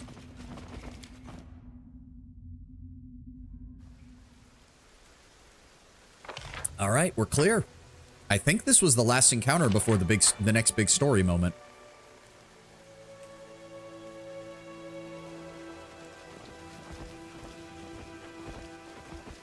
So we should be able to return to camp, rest, re-equip some people, sell off the stuff that we picked up, and then move from there. Probably about to start getting exhausted. Oh! Traveling merchant. Wait, is this a Skelly merchant? Because he shows up in this game too, doesn't he? Hey, Skelly merchant! Skelly man. A skeleton is walking across the waste. He moves with pep in his step and humming a tune. His skull bobs in chorus with the humming, making the coins inside his head clink rhythmically. Next to him, nightmarish horses of flame and shadow draw the cart loaded with valuable-looking items. Upon seeing you, the skeleton offers a dramatic and hearty wave. Good evening to you there. Or is it that your days look like in the world moon? Can't really tell, but no matter. Be it day or night, the skeletal salesman always has the best deals you can find anywhere. He proudly sweeps his bony hand over the goods of the cart. An Asimar! Oh, they say that's good luck, and here I was about to offer you a free scroll of angelic aspect, but I see you don't need one. I could use a free scroll. Then please take your gift. Truly angelic. Let me see what you have. The skeleton joyfully rattles the coins in his skull. Take a good look and pick anything you like. Please buy all of it. Sweet. Let me see here. Price. Shock's quarterstaff. Okay, monk weapon. Flaming light crossbow +2. Braces of armor +4. That's quite nice, although they are expensive. Scrolls of resurrection. Cloak of resistance. Okay, hold on. Let's break it down by type. The Haramaki. Oh, that's good because that's right. That does not incur a arcane spell failure chance, so that's actually really good for someone like Woljif. Well, I mean, if he wasn't using Archmage armor, but still. It's also good for me because it doesn't cause any downgrades on your... You don't have to worry about max dexterity with it at all, and you still get a armor check. Or you actually get a bonus to your armor. Braces of armor, amulet of resistance, amulet of natural armor, headband of vast intelligence, inspired wisdom, and charisma. Okay, the usual. Lesser bolster metamagic, right? Bolster increases it by a level or something? 2 more points of damage per dice rolled to the targets. Right. All enemies within 5 feet of the spell target are dealt 2 damage per dice rolled of the original spell. Yep, the spell can no longer apply precision damage. Understandable. Potion of inflict serious wounds, cure serious wounds, potions of blur, light wounds. And that's it. Okay, nothing really like that we need right now. So now I do think he actually has a quest at some point. It's a shame they don't live long in these parts. Have a look and don't be stingy. Take your pick. No penny pinching. And when you're all out of money, get some more. Then come find me. I'll always be around here somewhere. Or maybe over there. If you're really unlucky, I'll be way over there. What do you sell? I have the wildest choice of merchandise. Right now, I have a fine selection of magicionial mysterial spell thingies. Everything a wizard could want. Would you advise me on what to sell best in these parts? I would really appreciate it if you could bring me some personal protection equipment next time. Noted. Seek me out on the roads. Tell me about yourself. I'm a simple man. I keep no secrets. I think we've already seen this from... Yeah, because this is the whole story of the Dracolich. Right. And then he convinced the... Yeah, I wandered through the river kingdoms. Yep, he asked me where my masters were. He died. And then the guy... Yeah, pay off that kind of sum. I'm pretty sure I have to keep working until Grotus brings the end time. Yep. Do you want me to try and free you from this curse? Right, because this was not in Kingdom. No thanks. The skeleton waves you with both hands. Been there, done that. Only made things worth. I've had enough help. I'll make do. Who is your new master? Did I tell you the knight looked like a paladin? Well, he wasn't anything of the sort. On the contrary. Oh, right. No, the Dracolich died and he got tied to a demon of Mammon. I forgot that changed. I completely forgot. Yeah, they killed the Dracolich. The knight offered me half of my treasure compromise, and then as per terms of the contract, he demanded payment for the ritual components for my freedom, and there were taxes, excise fees, and fines. Before I knew it, I had to give him all my loot and still couldn't even cover the debt. He offered me a way to repay it by working as before for his master this time, and so now I'm traveling, peddling, doing all that, and sending every last coin I earned to him. And you know what? To pay off that kind of sum, I'm pretty sure. Yeah, right. So it's a servant of Mammon, the archdevil, the accountant and treasurer of hell. Yep. Generally worshipped by the greedy and corrupt mortals, his unholy symbol is an azure coin with the head of Mammon stamped on it. The archdevil of avarice. The skeleton slightly opens his mouth to reveal a single azure coin among the gold. The coin is stamped with the disdainful visage of the devil. That's the one he sold me to, guts and all, though by then I had no guts. Ah, okay, you need to be on the lich path in order to do that. Now, at least if somebody asks me where my master's lair is, I can honestly say Erebus, the third lair of hell, palace of the royal treasurer, entrance by appointment only. So you trade with anyone, crusaders and demons alike? You bet. What do I care about what side of yours is winning anyway? Both are buying my wares, business is booming, everybody needs a weapon and a good set of armor. You sell one thing, the next day they bring it back all ragged and full of holes looking for a replacement. Sure, this war will probably end one day, maybe the crusaders will finally patch up that abyssal hole, or maybe the whole region will fall through it. That's when I'll pack up and go somewhere else. Galarian's a big place, I can always find customers. Alright, thank you, Mr. Skelly Man. Hopefully you'll bring me something good next time.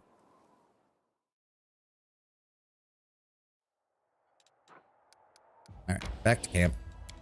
We rest, we send the army forth, and we're ready to go. Bumba.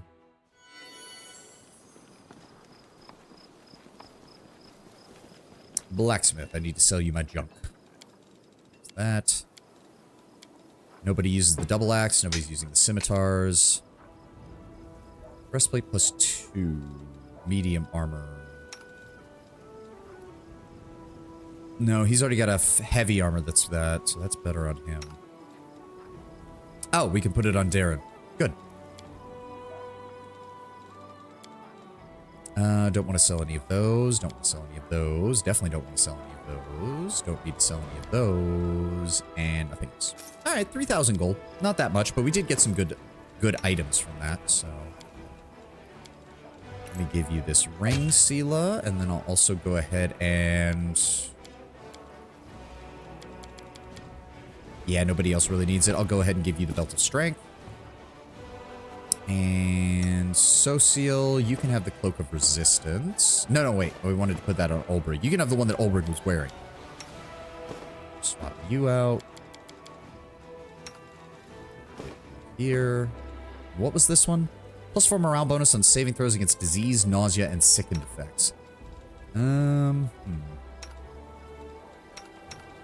Most of the time, our frontliners are the ones who have to worry about that, so...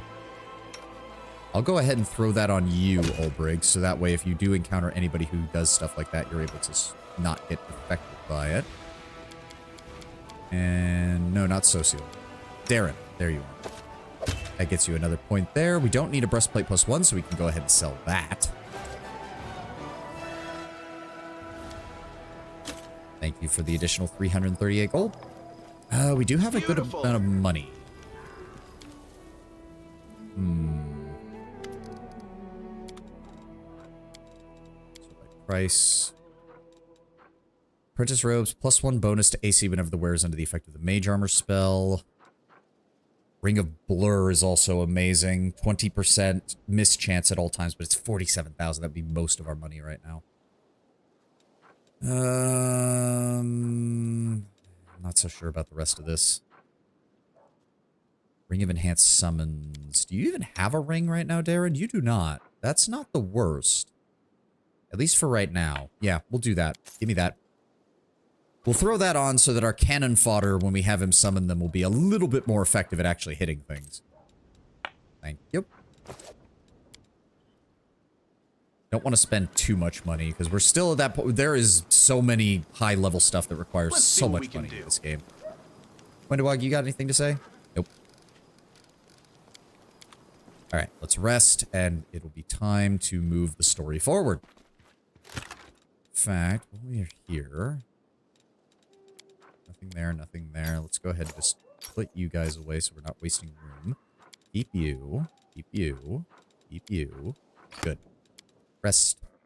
Moss Pottage for the additional skill checks. Your place is on a gallows, thief. Not in a company of crusaders. Ooh, going for the gallows today? Very nice. Did you get lucky last night or something? Usually you're threatening me with a pyre. That does sound about right. And no, what probably happened, Woljif, was he probably got like a good report from all the Hell Knights. So Regil was just in a particularly happy mood. All of his Hell Knights did their job. No one needed to be reprimanded. That's about as close to a good night as he's going to get. All right, well, the party composition doesn't matter because we're about to run into the next story event, and I know what happens because I distinctly remember this place because the first time I went through it, I just about wanted to kill the person who designed this encounter. All right, pursue them.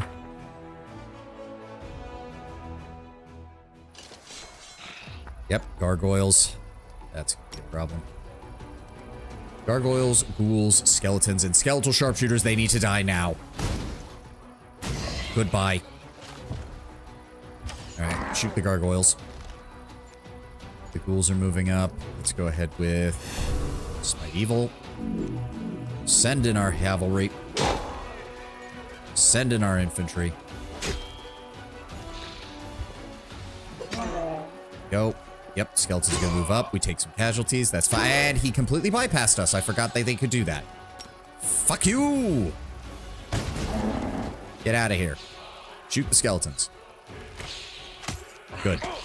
Yep, infantry are still taking damage. That's fine. Go ahead and heal them. Perfect. Cavalry. Engage. Nice. Oh, and we get a second movement. Nice. Hell Knights continue to prove their worth. No losses. Not even an injured. We got them all up, and we wiped out an entire force. 12 gargoyles, 36 ghouls, and over 100 skeletons. Yeah, those sharpshooters were more dangerous than that entire army.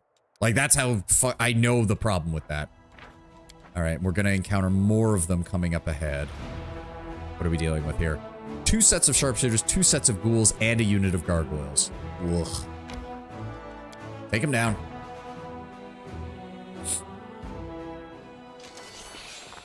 Yep, gargoyle goes first. Let's shoot. Okay, so hold on. Okay, put you down. Let's go ahead and use our fire on you. Sharpshooters are gone. Now shoot them. Perfect. Smite Evil. Cavalry. I want you to move right here. Infantry, move up. Oh, good. Second turn. That'll weaken them further. Send you guys in. Block this. Yep, he's going to bypass to try and hit them. That's fine. Let's go with fire damage on you. Goodbye. Shoot them. Shoot them. Thank you. Yep, they're going to try to engage our infantry. That's fine. Smack. Now send in the cavalry. Good. Now send in the infantry. Yep, this is already almost over. Perfect. Oh, that was not enough damage to kill him. Huh. There we go. Literally one gargoyle left standing. It took us 2 full turns to kill him. Yep, another force of demons taken care of. More ghouls slaughtered. Soldiers have come across a group of raiders on fatigued horses. They were desperately fending off a demon attack after what had clearly been a long pursuit. The Crusaders slew the fiends and questioned the travelers. The riders turned out to be escaped prisoners from a demonic mine just outside Dresden. They'd killed their guards and stolen the horses. According to them, their guards knew nothing of the commander's forces, so hopefully his offensive will continue to catch Dresden unaware. Having driven out the monsters, the Crusaders discovered that which had drawn their attention, graves. During their retreat from the Lost Chapel, its last defenders stopped here to bury their comrades whose wounds were too severe. The clerics could sense the god's blessing on the ground where the faithful warriors were laid to rest. Nice. Oh, and that did... Right, so we do get some mounted scouts. Again, not that useful, though. So they'll join up with these guys. I guess we should give them a name. I don't know. Canabrian Reserve, something like that. scout reserves. Since they are scout cavalry and rangers. Kind of makes sense.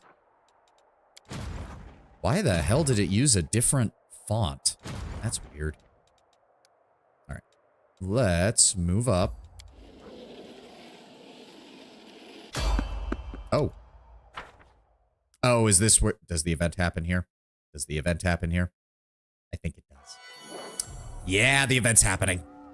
I remember this one.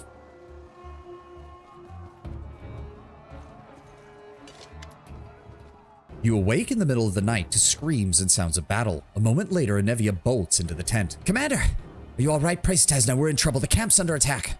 I told the guards to watch the sky, but your uplanders are too careless.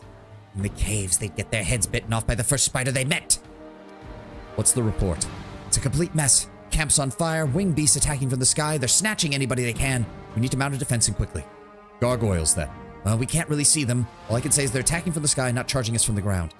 The huntress remarks calmly. Dangerous beasts, large and bulky, fast. I hit a few, but arrows and other weapons bounce off their hide like it's made of rock. Even with this vague description, it's clear enough. You're right. The camp is under attack by gargoyles. Oh, and there's the ad. Perfect timing. We're going to take our usual break here. I'm going to go refill my water, and I will be back in a moment.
Lost Chapel. Yep.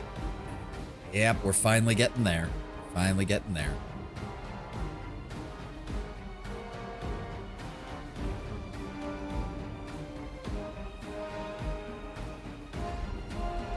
Just gotta wait for the ad to finish.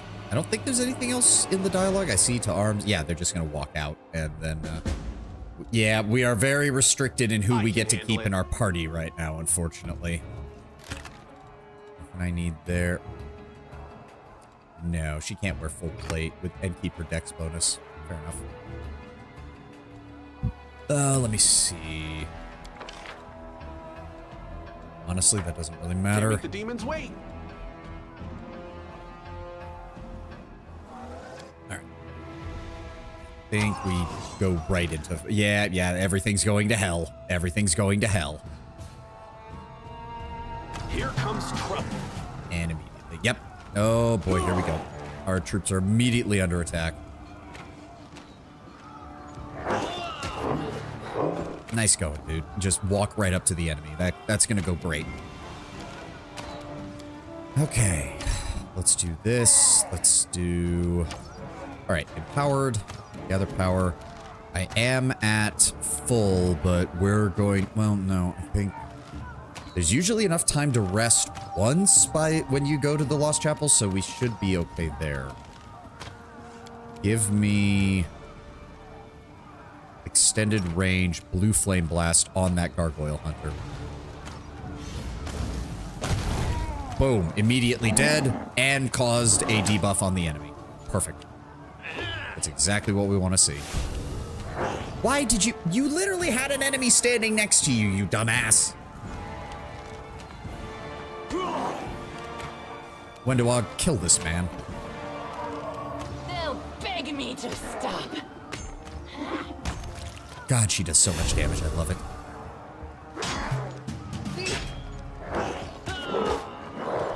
Yeah, pretty sure he's dead. Alright, let's go with just the regular extended range one on you.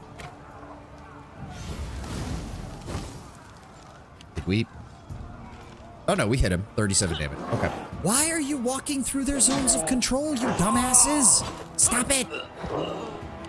I'm surrounded by morons. I'll rip you apart. There we... And an entire another Bathe in your pack. blood. Well, luckily they're still distracted by the regular recruits, so that's fine. What do we got here? Gargoyle Hunter, Gargoyle Hunter. They both go... Let's do you first. Come on, Wendowog. 2, 3. Perfect. Alright, give me another long-range enhanced blast.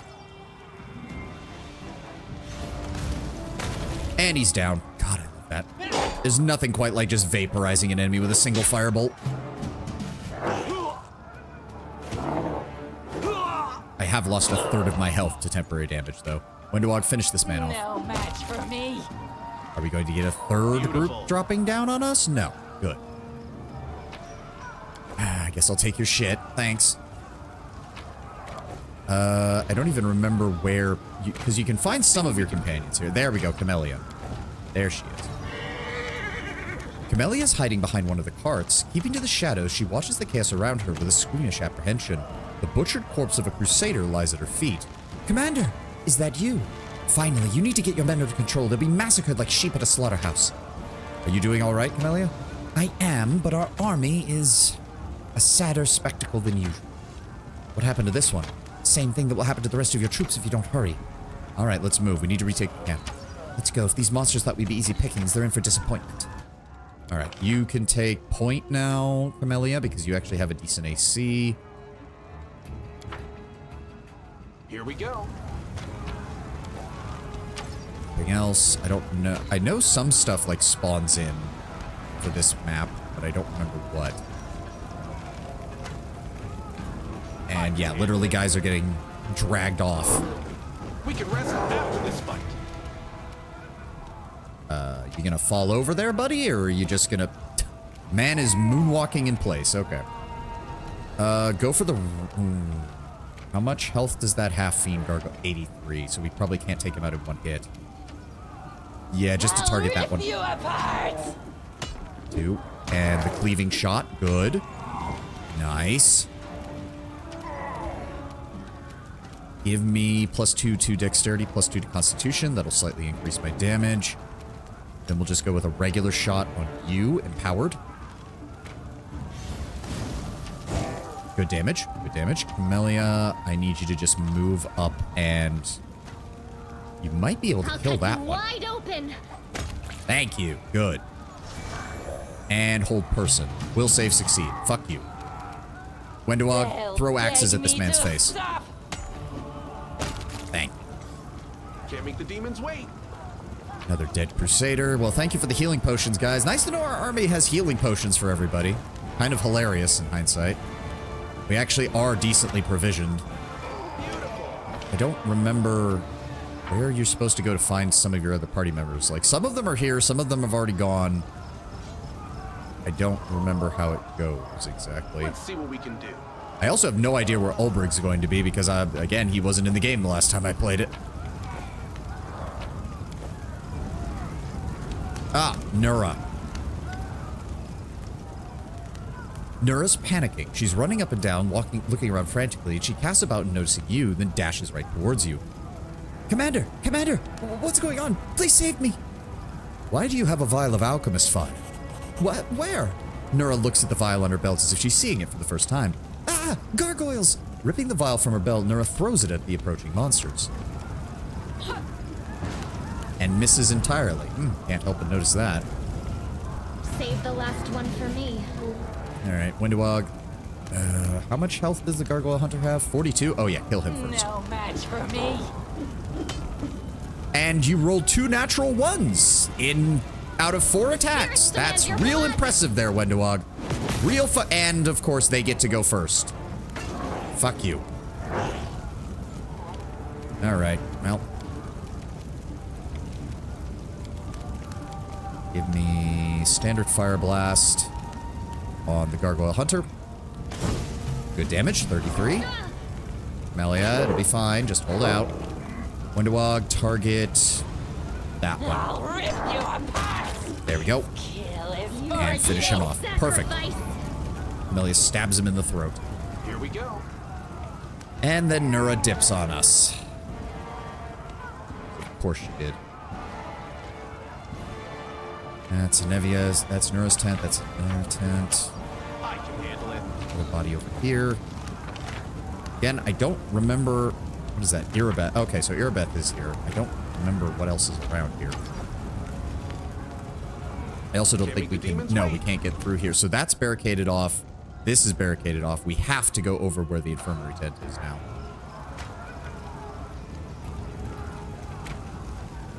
Beautiful. I mean, with the number of archers in my army, you'd think we'd be doing okay, but to be fair, they don't do much damage to gargoyles anyways. Sela stomps her armored boot on a gargoyle's wing, and then with all of her might pierces the monster with her sword. Turning around, she yells at the rest of the soldiers.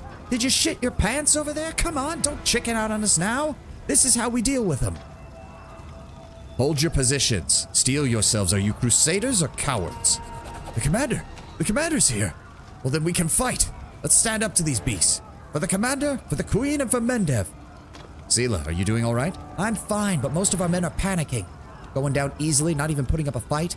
The veterans from Canabras are holding up all right, but most of the ones the queen sent are total greenhorns. It's a sorry sight. Let's get moving, Sela. We'll teach them all a lesson. Yes, sir, Commander. Let's see what we can do. Oh, I need to level Sela up. Shit. Paladin. She already has an 18 in charisma, which is actually about as high as she needs it to be. So let's just start pumping her strength more. Boom, boom, boom. Yeah. Good. Oh, axiomatic. Good. That's one of the best things you can get for her divine weapon. Very nice. She does have a higher armor class than Camellia, so we can reorganize here. You there, Camellia directly behind there, and then me and Wendowog behind. Perfect. Here we go. I think everybody else has got... Oh, Ulrich's here. Don't tuck your tails and run. Fend off the beasts and chop off the wings.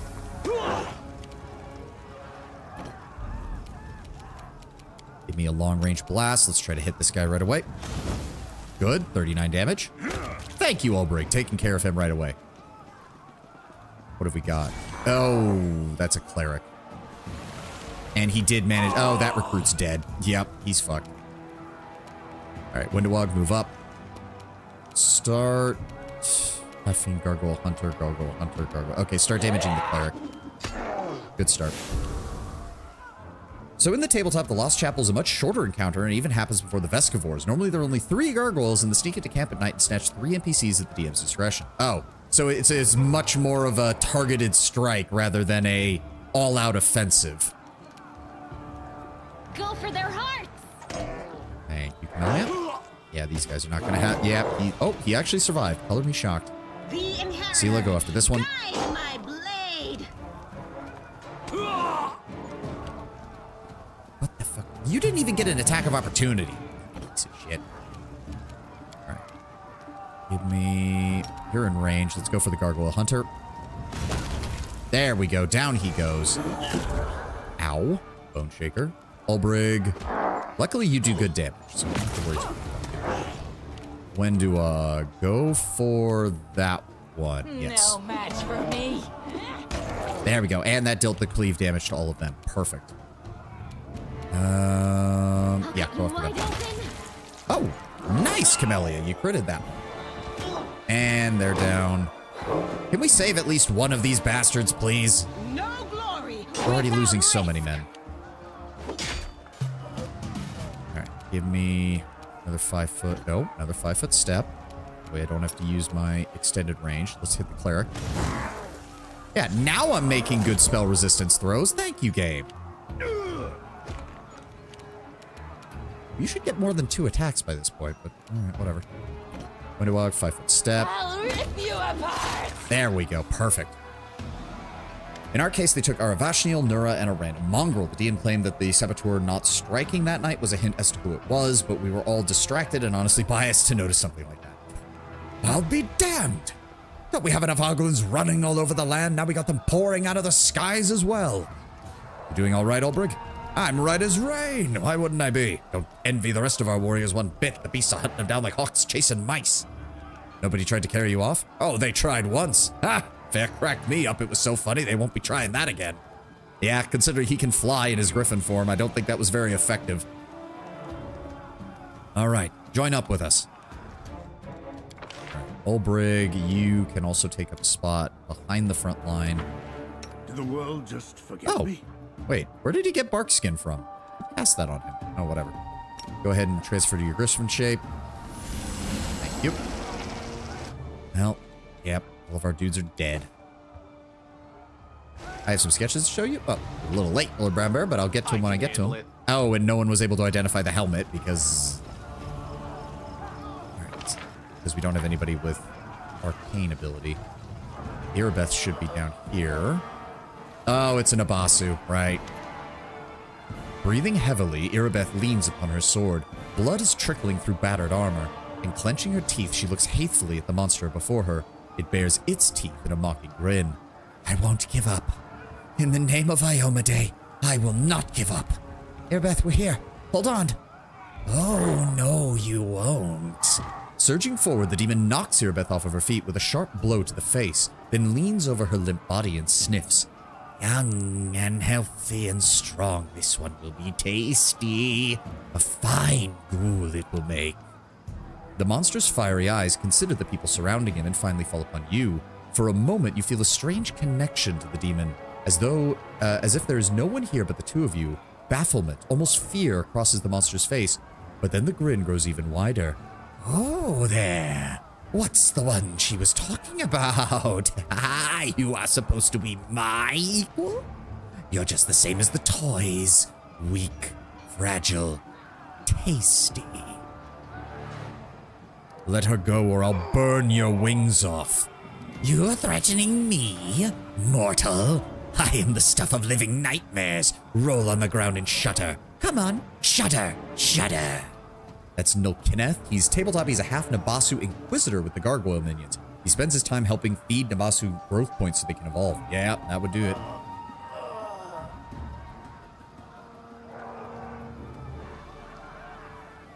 Ah, a little bit more water. Who are you? Who am I? I am Nilkineth, favored child of great Cabriri. My name will be your undoing. Your life ends draw near. Demon Lord of ghouls, graves, and secrets kept by the dead, Cabriri is believed to be the first humanoid, according to most tales, an elf, who fed upon the flesh of his brother. He was reborn in the abyss in a vast necropolis that the plane created in his honor. Ah. I'm not even going to ask your names, even you! He points at you with his clawed finger, his voice rising to a shriek, as if he's not threatening you, but rather encouraging himself. You are food! Food! Food and toys! Who told you about me? You don't know? You know nothing! That's why you're so brave. You're so stupid. Stupid. Get your powers by accident. Can't understand anything. Now you are trying to act all brave for me? Perhaps you'll be unlucky enough to meet her, but I'll destroy you before that happens. Maybe I'll give her your skull. What toys? I'm playing with your toy soldiers, making your little troops march here and there and sing their songs. So boring. My ghouls are much better. Come see what your soldiers will become when I've had my fun. What do you mean we're your equal? Not equal, not equal. I earned my power. Great ones gave it to me. Yours, just an accident. I will suck it out of you along with your life, and it's so tasty. But first, I take your toys. He runs his paw over Irabet's hair. You're here for nothing but your death. I think not.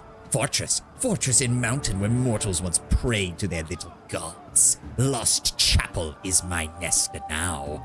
Come see what happens to your soldiers when I play with them. Maybe you'll be one of my toys too.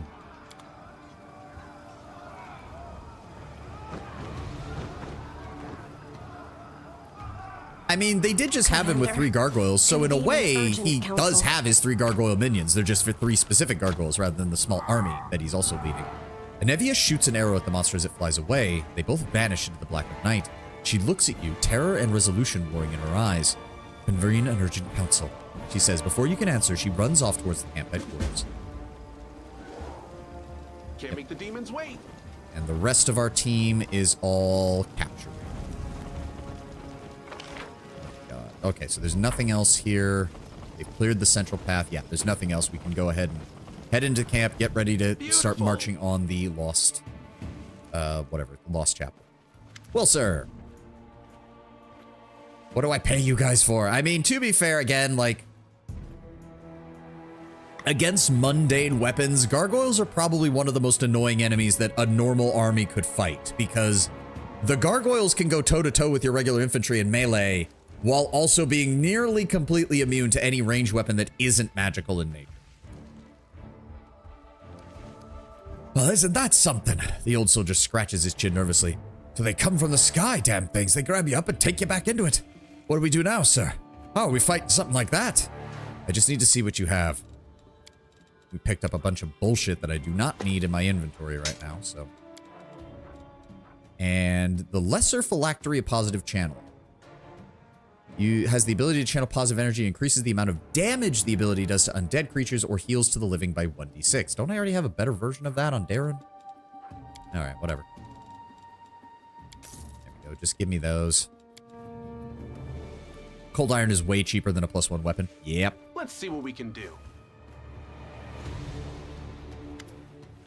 A pale Anevia paces up and down in front of the map of the world wound. Her face is pinched, her fists clenched, and her voice unusually sharp.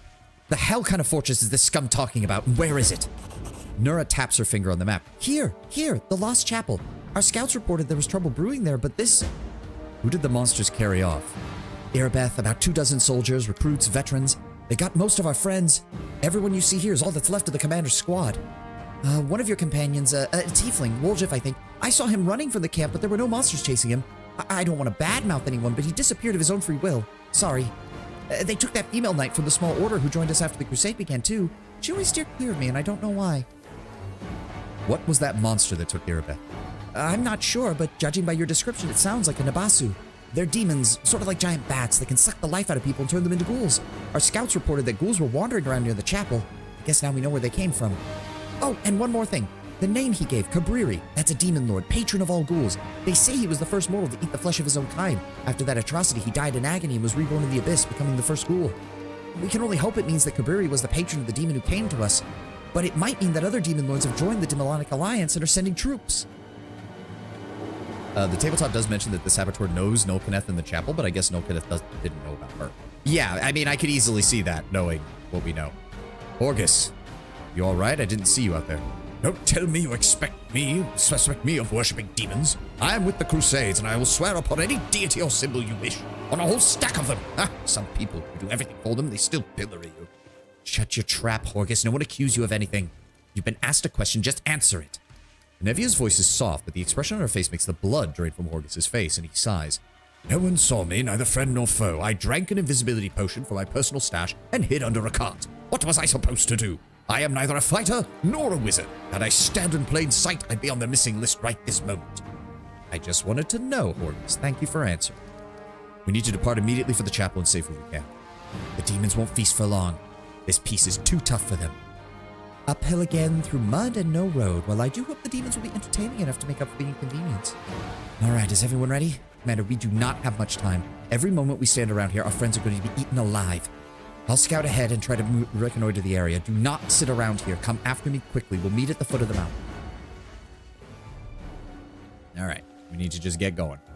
Grab everybody and go. And now Camellia gets to stay in our party for God knows how long because she's the only person who can lockpick now. Because Woljif bailed.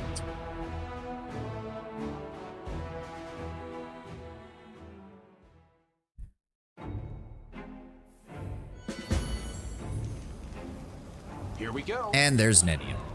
Anevia stares through her spyglass at a low fortification up on the hill. Even at this distance, you can hear blood-curdling screams coming from within. There. That's where they took them. Looks like the monsters are already having themselves a feast. We did manage to catch some survivors. They escaped somehow, but they'll never make it that far from the gargoyles from here. And look who I met. She was just standing there blinking as if she knew someone would come for her. What? Oh, yes. It must be admitted that gargoyle-borne flight is inefficient and uncomfortable. By the way, did you know that gargoyles can be tickled by scratching their heels? Nenia plucks a thorny burr from her hair.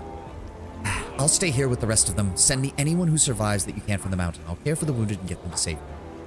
Master, why are we wasting energy saving weaklings who couldn't defend themselves?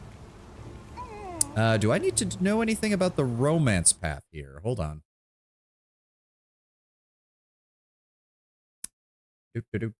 No. The actual trigger for the romance does not happen until after Dresden. Good to know. Good to know.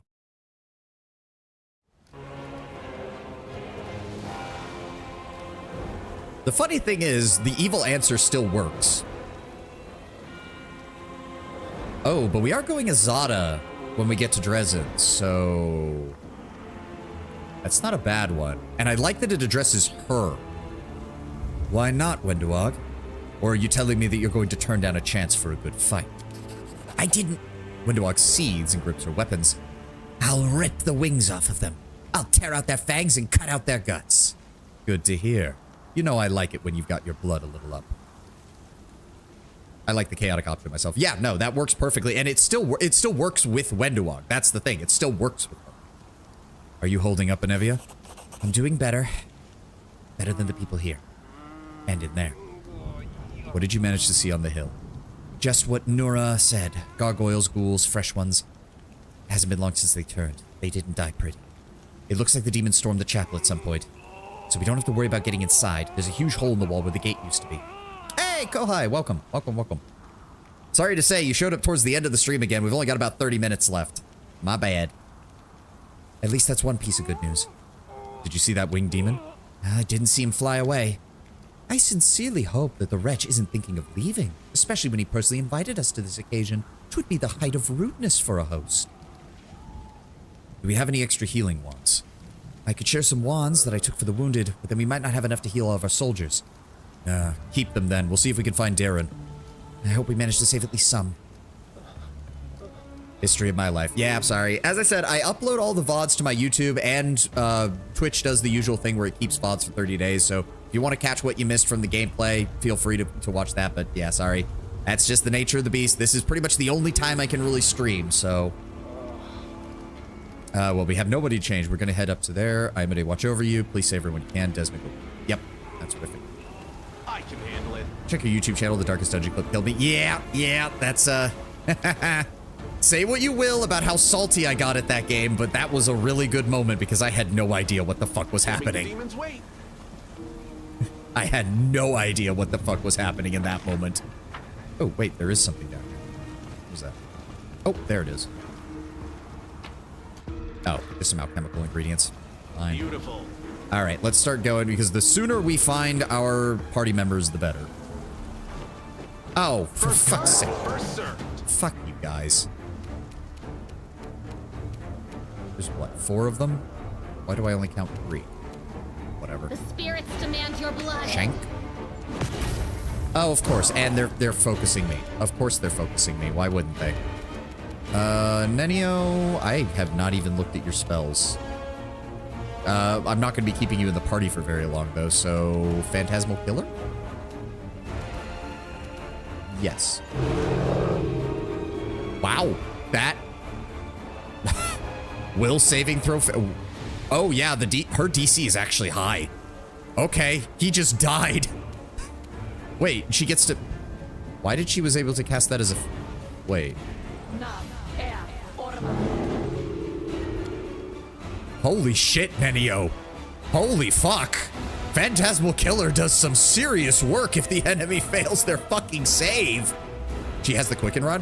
Oh, wait, no? No, she has an extended Meta Magic Rod. How did she cast that then? I am confused, but I'm not going to complain.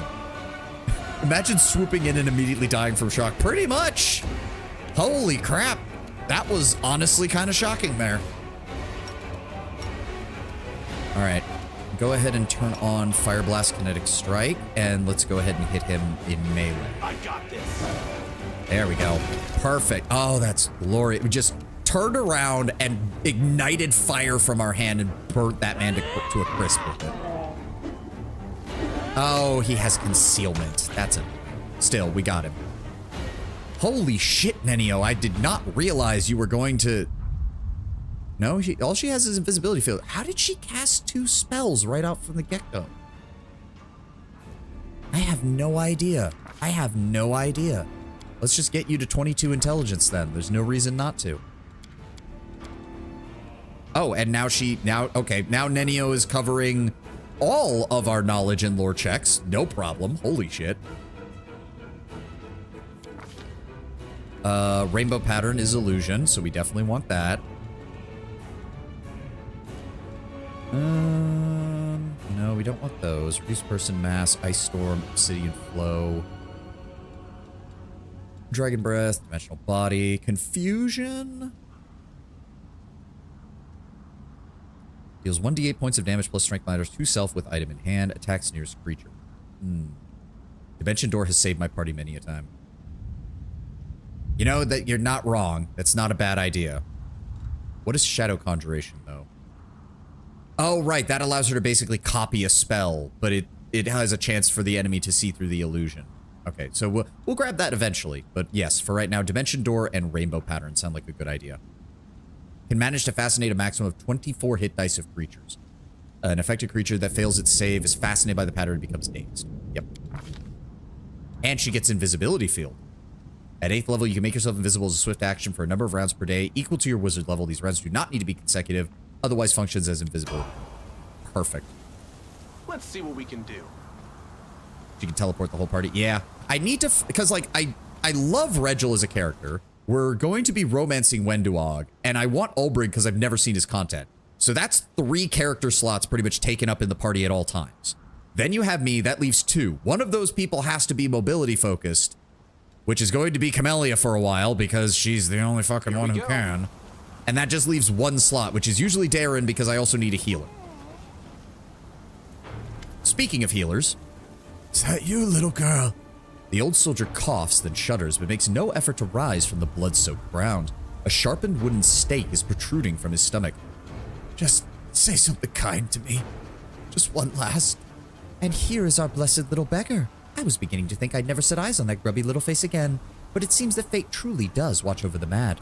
How can you be so blind? It is not fate. It is not luck or chance of anything of the kind. This girl is cunning and dangerous. She is certainly able to hide her true nature better than you. Camellia smiles cryptically. Tosh, what could a little witch from the back alleys be hiding? Her spells are weak, her cantrips laughable, and she can't even hold a weapon in those charred hands. She doesn't have enough fingers. What made you think she could be dangerous? Both she and I learned to survive in feral labyrinths by devouring the weak.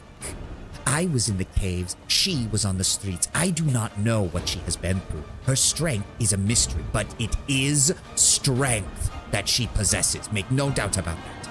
You can't understand, because to you, weapons and magic are toys. You are a spoiled child whose parents let her stay up past bedtime. I don't know what fate is, but my grandma watches over me, and my crow. Yes, of course, fate, grandmother, and crow. No, you won't die. Look. Healing radiance glows at Ember's fingertips. I still have spells. You don't have to die here. Moving with effort, the soldier pushes her hand away. I'm finished, lass. They bit me.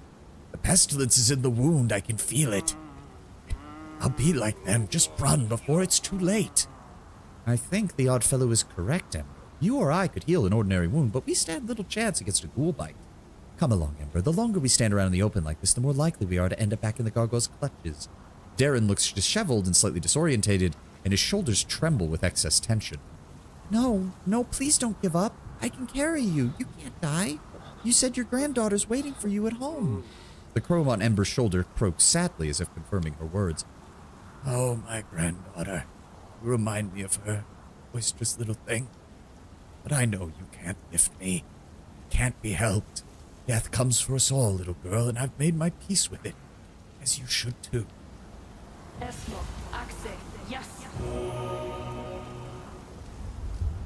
She looks around and sees you.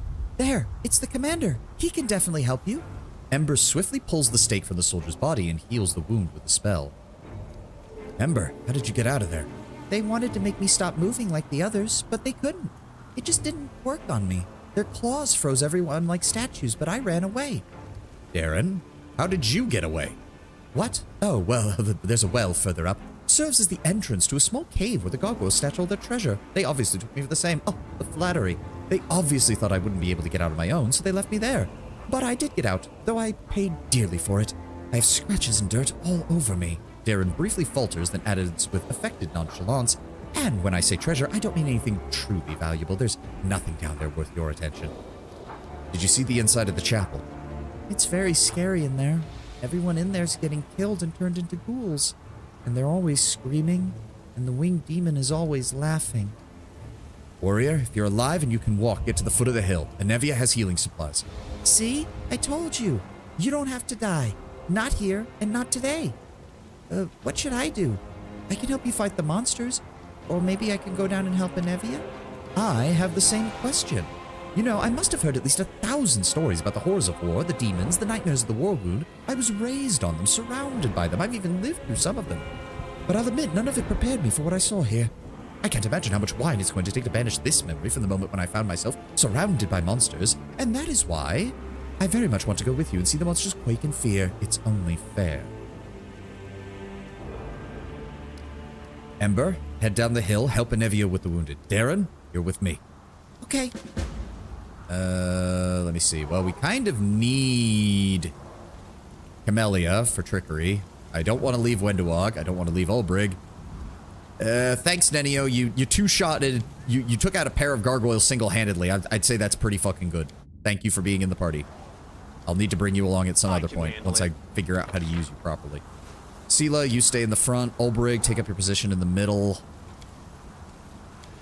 Put the dog on the flank until we can get Regil in here. Can't make the demons Oh yeah, wait. we're not going to be anywhere close to done with this place by the end of this stream today, because this place is big. And more gargoyles. Do not And they get to go first. Ow. Ow. All right, Camellia, could you go block the other one since he's going to try and come towards us? Thank you. Wendewog, take a 5-foot step. If you would be so kind as to assist me against these, please, dear. No match for me. Fucking concealment. I hate you. Let's see here. I've already used 4. Let's just go with a standard attack. Damn you! Oh, that's beautiful. Oh, that's beautiful. I love using a fire sword. Just... God, I love kineticist. Oh, wow. Camellia actually tanked that really well. Thank you, Ulbrig. Darren, you don't really need to do anything. Just zap him, please. Thank you. Daisy, fight him. Perfect. Let me see here. Miss me Darren, can I already? get a healing spell from you real fast? There we go. Much better. Let's see what we can do. Basic supplies. I think Regil's the next one we encounter, so I'll be able to drop Sela and pull in Best Boy Regil. Quickens. Okay, we need to get up there and help him. I would like to be able to save him. Thank you. Charge. Good. Oh no, he's gonna get fucked. Yeah, you're not even gonna be able to get there in time. Wendewog. They'll beg me to stop. Nope, he's gonna get full attack. Yep, he's down. Son of a bitch. Alright, well. Fuck it, let's start doing melee attacks. Get fucked. for their hearts. Stab. Olbrig. Thank you. Damn it. I was really hoping to save that guy. But... nope, nothing of value. Plenty of healing potions, though. Thanks, game. Oh, for fuck's sake. Oh, of course. And they use it immediately the second. Oh, come on. He spawned on top of me. I mean, they do fly. They fly now? They do indeed fly now, unfortunately. The demons do fly now. Okay, come on. You know what, Seela? You're going to be getting dropped once we get Regil. Go ahead and smite evil and just... and, well, miss twice. Okay, sure, fine. I'll cut you wide open. Wendewog. Give me a fight. Oh, God. Pretty much no matter where I send her, we're going to have problems, but go ahead and attack him. Good, good. Now we're going to attack him. Perfect. Perfect. They're on, fall back. Give me a heal. Thank you. Olbrig, tear that man apart. Or miss. That's fine. Sure, whatever. Yeah. Oh, look, they're still focused on me. They're still focused on me. Well, at least one of them isn't. Into the fray. Thank you. Amelia. Spirits demand your Shank. blood. And there we go. Another one. Oh, and he went off the cliff. Wendewog, go after the weaker one first. Match for me. There we go. That concealment is getting annoying real fast. I got this. There we go. What's going on here? Oh yeah, once you get multiple attacks, the kinetic blade becomes incredibly I can handle powerful. it. The simple fact that I'm targeting touch attack with a melee weapon that can deal 5d6 plus 9 damage. I feel like a chosen one. Can't make the demons wait. I do think, again, I'm pretty sure Regil's the next one, but he's further up here. Regil and Sociel, I think, are the next ones, and I think that's everyone we're missing. Yeah, because Woljif is Here gone. comes trouble. Wendewog. Oh, right, ghouls. Yeah, there's Yakker, which means Regil can't be too far away. All right, Wendewog, move up. Go for the regular ghoul. Beg me to stop. Perfect. Got the one shot off on it, which also dealt damage. Melia, move up. Today's sacrifice. Shank. Oh, I don't see Regil. Okay, so it's just Yakker. He's just helping out with these guys. We can't defeat them. Run. Cowards, take one step back and I'll finish you myself. Yeah, I mean, I'm not surprised. I'm not surprised that the Armagears are not taking this bullshit lying down. Come on, guys. These are Hell Knights. Try to prove yourselves that you're not total dipshits to them right in front of them, okay? Damn you! Slice and dice. I still don't know what's giving me the bonus to movement speed, but quite frankly, it doesn't affect that much aside from letting me actually hit things occasionally that I usually would have to take like 2 turns to get to. What? Yakker! What the fuck? Yeah, let me smite chaos on this guy and then run and fight somebody else. How stupid are you? I just complimented you and said that you weren't an idiot, and then you go and do that.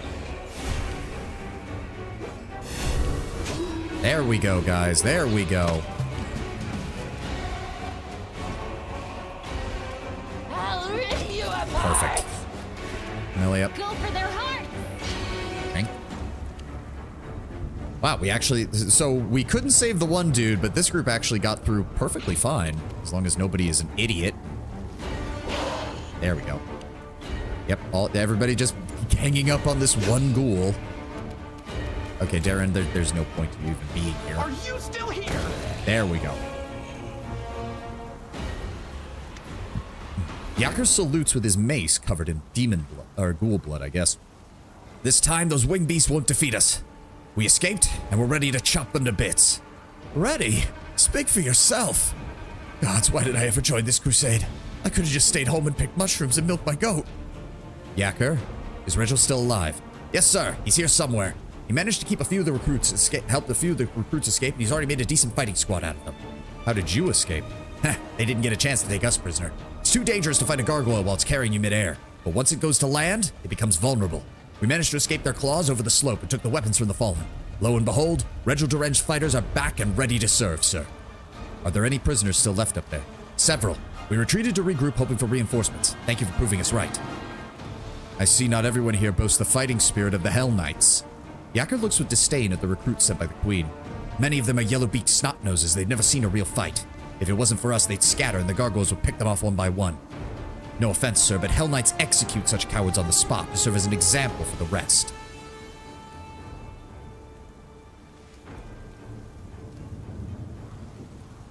I ask that you not scare them. Bad enough with what we have. There will be no public executions in my army unless it's for something that's actually worthy of it. Apologies, Commander. The order not to frighten the recruits will be executed.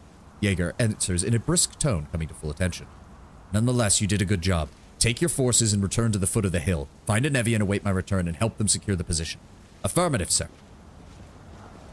Better say no. We save executions for things like, you know, treason and like people actually aiding the demons directly. We don't do it just because somebody decided to run, especially not with the volunteers. And no offense, I didn't expect much from the dipshits Galfrey brought for us. Again, I can't help but notice that the troops that Galfrey brought are troops that Mendev can afford to lose. Oh, Commander, I believe so much in the 5th Crusade. By the way, the troops I'm giving you are dog shit. Get down! Get down quickly! Won't hold for long. Get the wounded away, I'll hold them.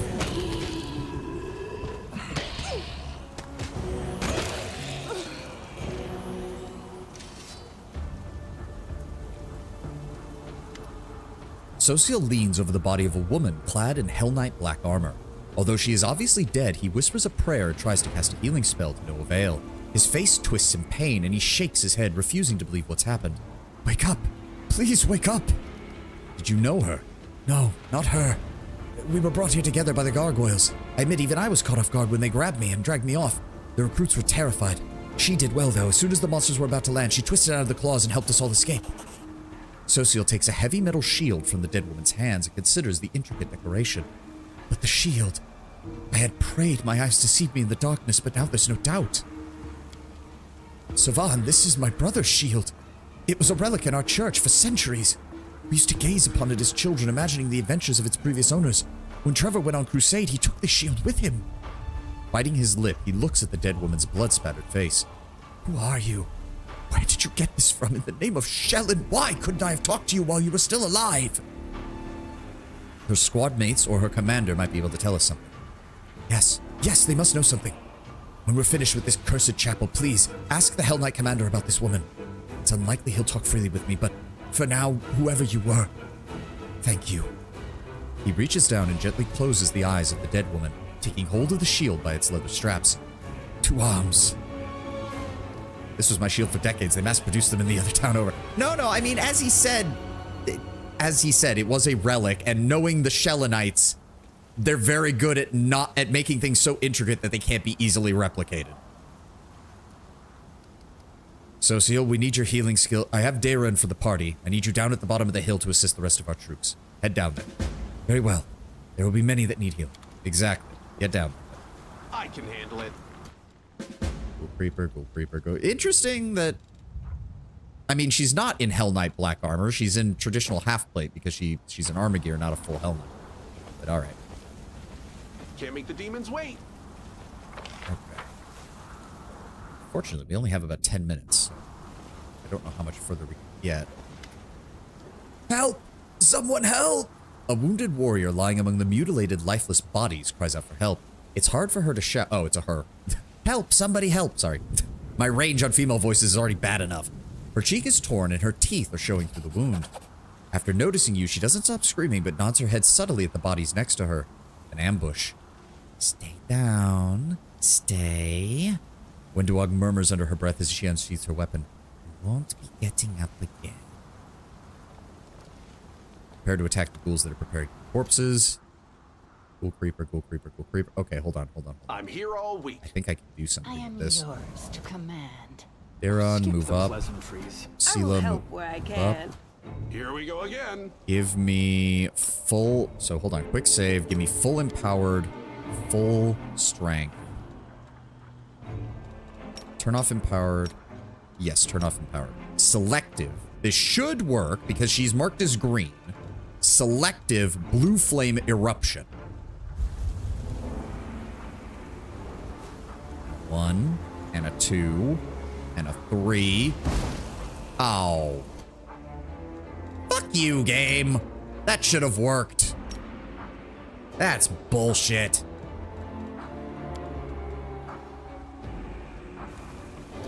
You know what? Fine. That should have worked. This is one of those things where it's like, if Larian ever did a Pathfinder game, I would love to see what they'd be able to pull off with the way they design their shit. Okay, what's the weakest one? Hunt Master is probably the strongest, so let's go with the Creeper here. Wendewog, start us off. Come on, get that cleave. Yes! Glorious cleave! And then Darren, give me a 5-foot step this way. And you can hit all of them with the channel undead damage. Perfect. That just leaves the Huntmaster and the Creeper. Nice. Give me a long-range blast on that Huntmaster. I know he has ranged attacks. What? I told it only together. Game. Okay, whatever. Fuck you, game. Fuck me over again, why don't you? Albrig, go deal with him, please. Almost. Alia. I'll cut you wide open. Dog. Oh, can't charge. It's fine. Huntmaster is shooting. No! I did everything to save her. Fuck you! You piece of shit. Oh, here I am, surrounded by 50 enemies. Who should I shoot? The person I can barely see through 4 other people in the way. Fuck you. Yeah, I was only set to gather power 1. Why did I not attack? Ugh. You piece of shit. Nope, no saves coming. No saves coming, as annoying as it is. Beautiful.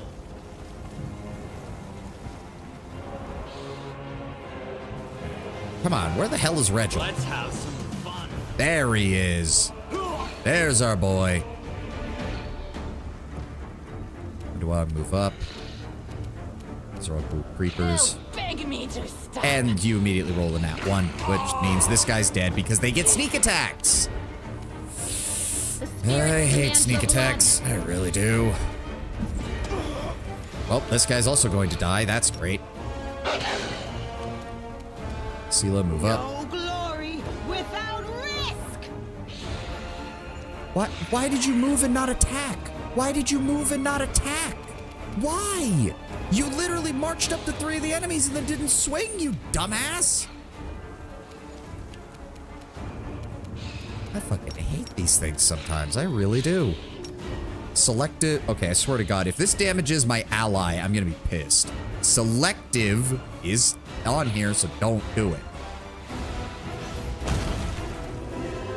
Good.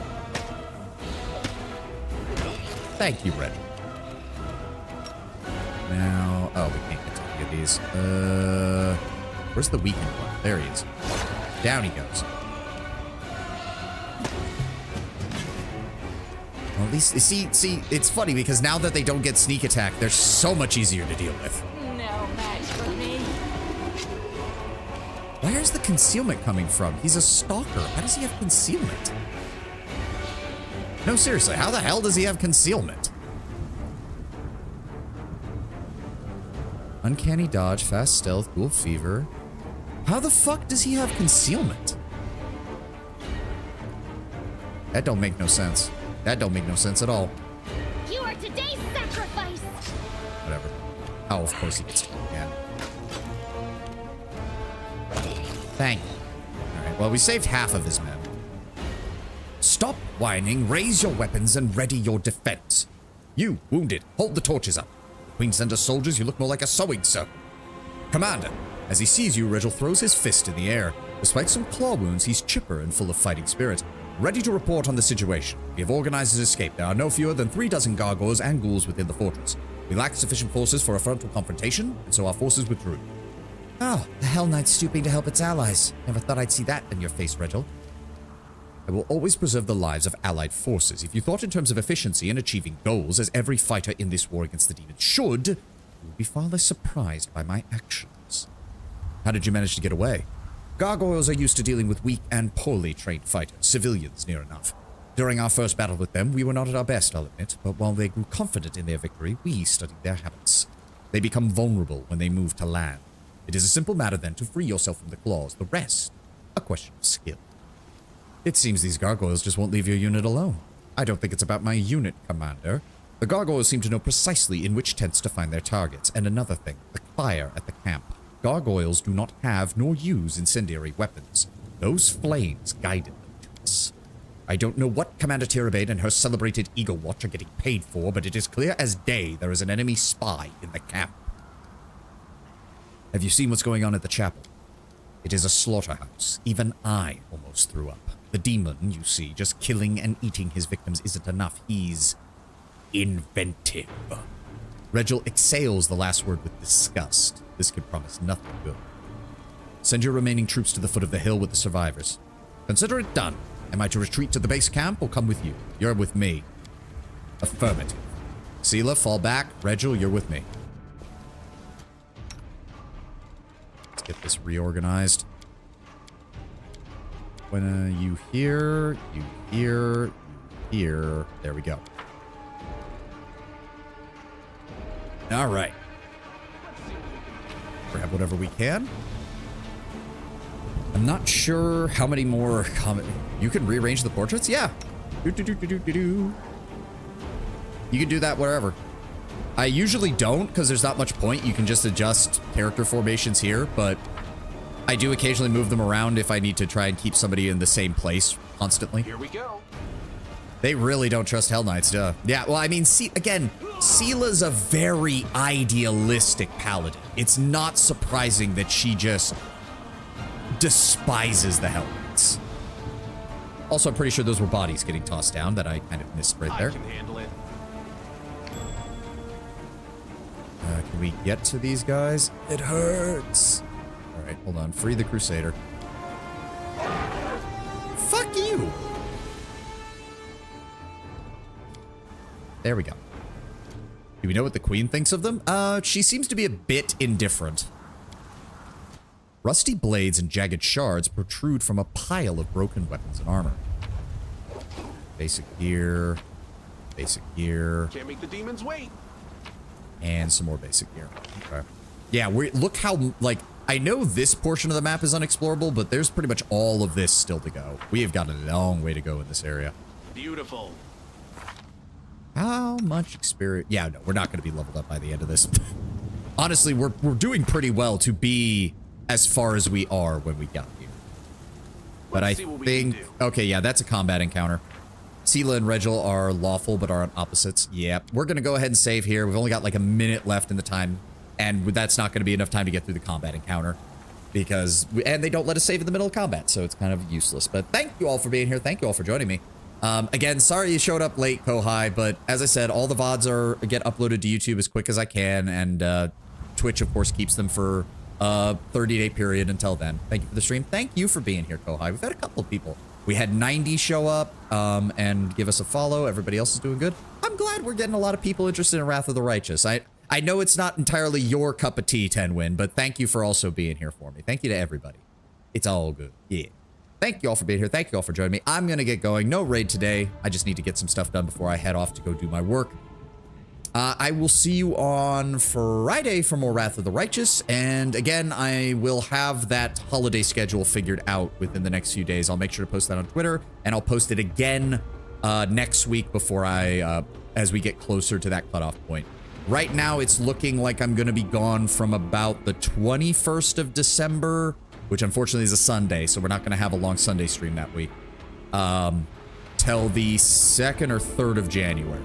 So you're going to be missing out on me for about 2 weeks. When I get back, I'll try to do a couple of longer streams to make up for that. I'll do my best. So I hope you all have a glorious rest of your day, and I will see you on Friday. Have a good one, guys. Bye-bye.